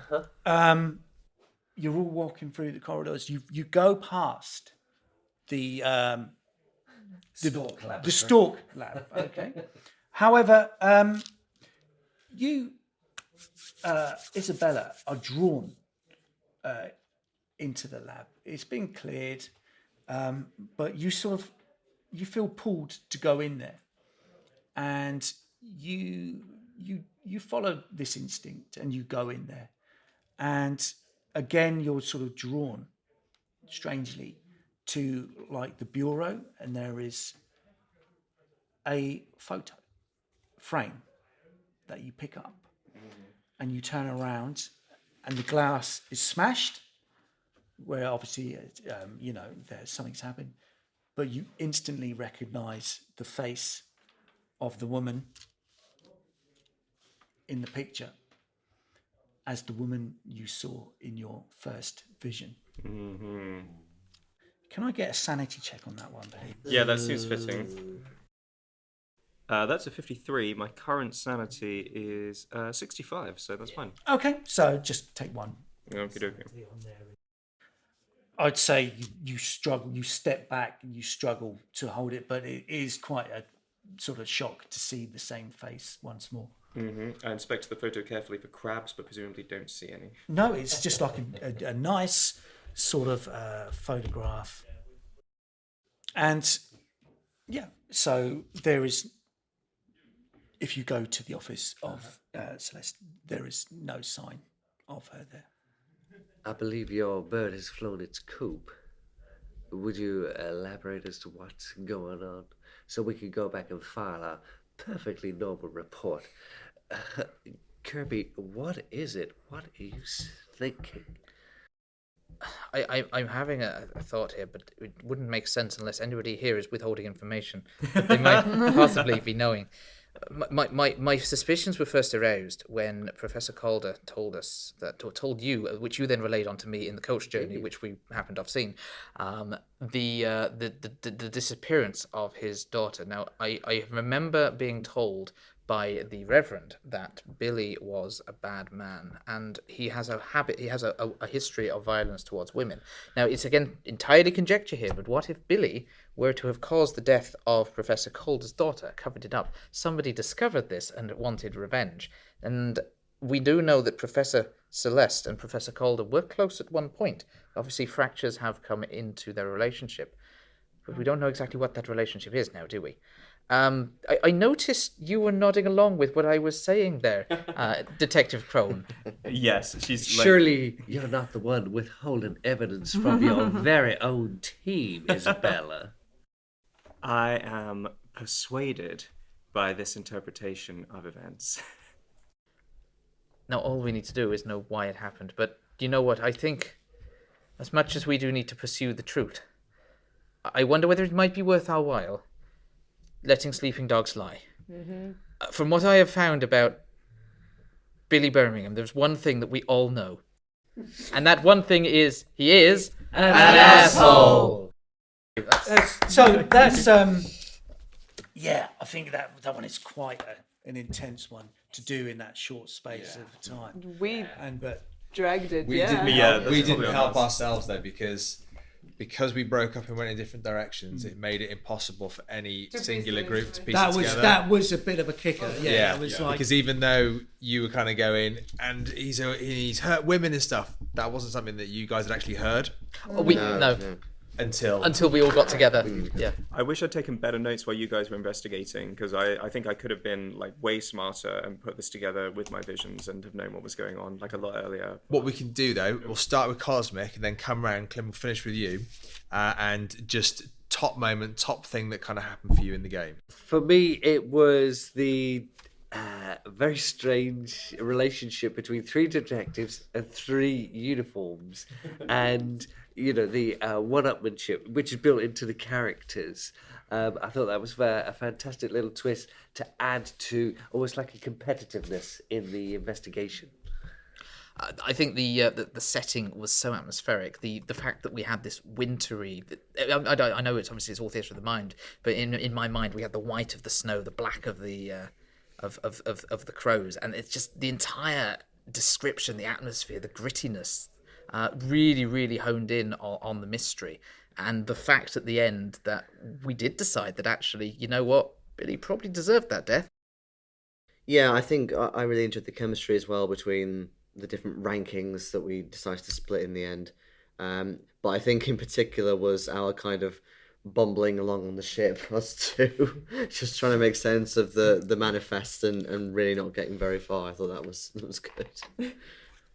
Yeah, I think I really enjoyed how the only real monster was the victim, really, in this scenario. Like, the birds, they weren't to blame. We killed a lot of innocent birds, let's be honest. I don't feel good. We were the real monsters. Mm-hmm. And yeah, I just like how, even though in the beginning I was like, oh my God, we're all police people. It's like, we're not going to have personalities. We're all going to be doing the same things. Actually, the characters have a lot more depth to them than just their profession. Often with Call of Cthulhu, you get like your profession is your personality, but this kind of gave them all a different edge, which I really liked. I really liked two things. I really liked the moral dilemma at the end of like, well, is it even worth trying to find the truth, or actually no, it turns out this was a good vengeance. And also playing a character where literally the backstory is hides her secret gift of psychometry, brackets, obtaining info from touch, is really fun, especially in a convention setting where you have to literally like get people to leave the room to pass his secret information back and forth.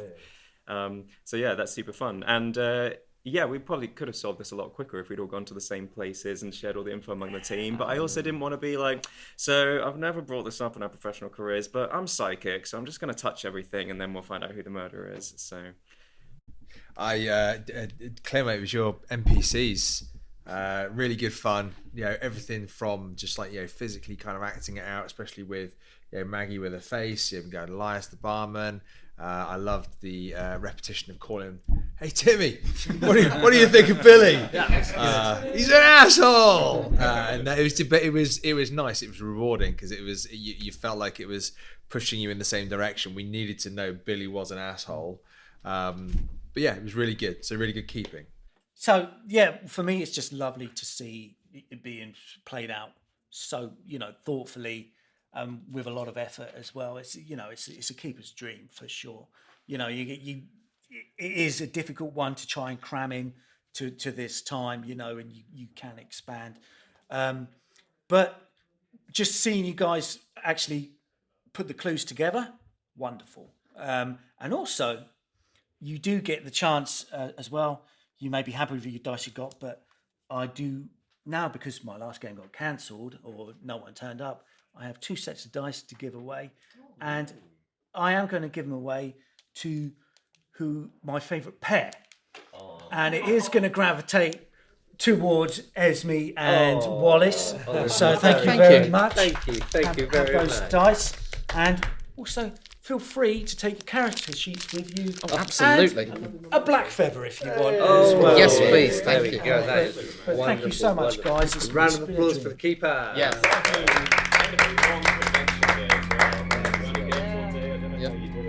We'll leave it there then.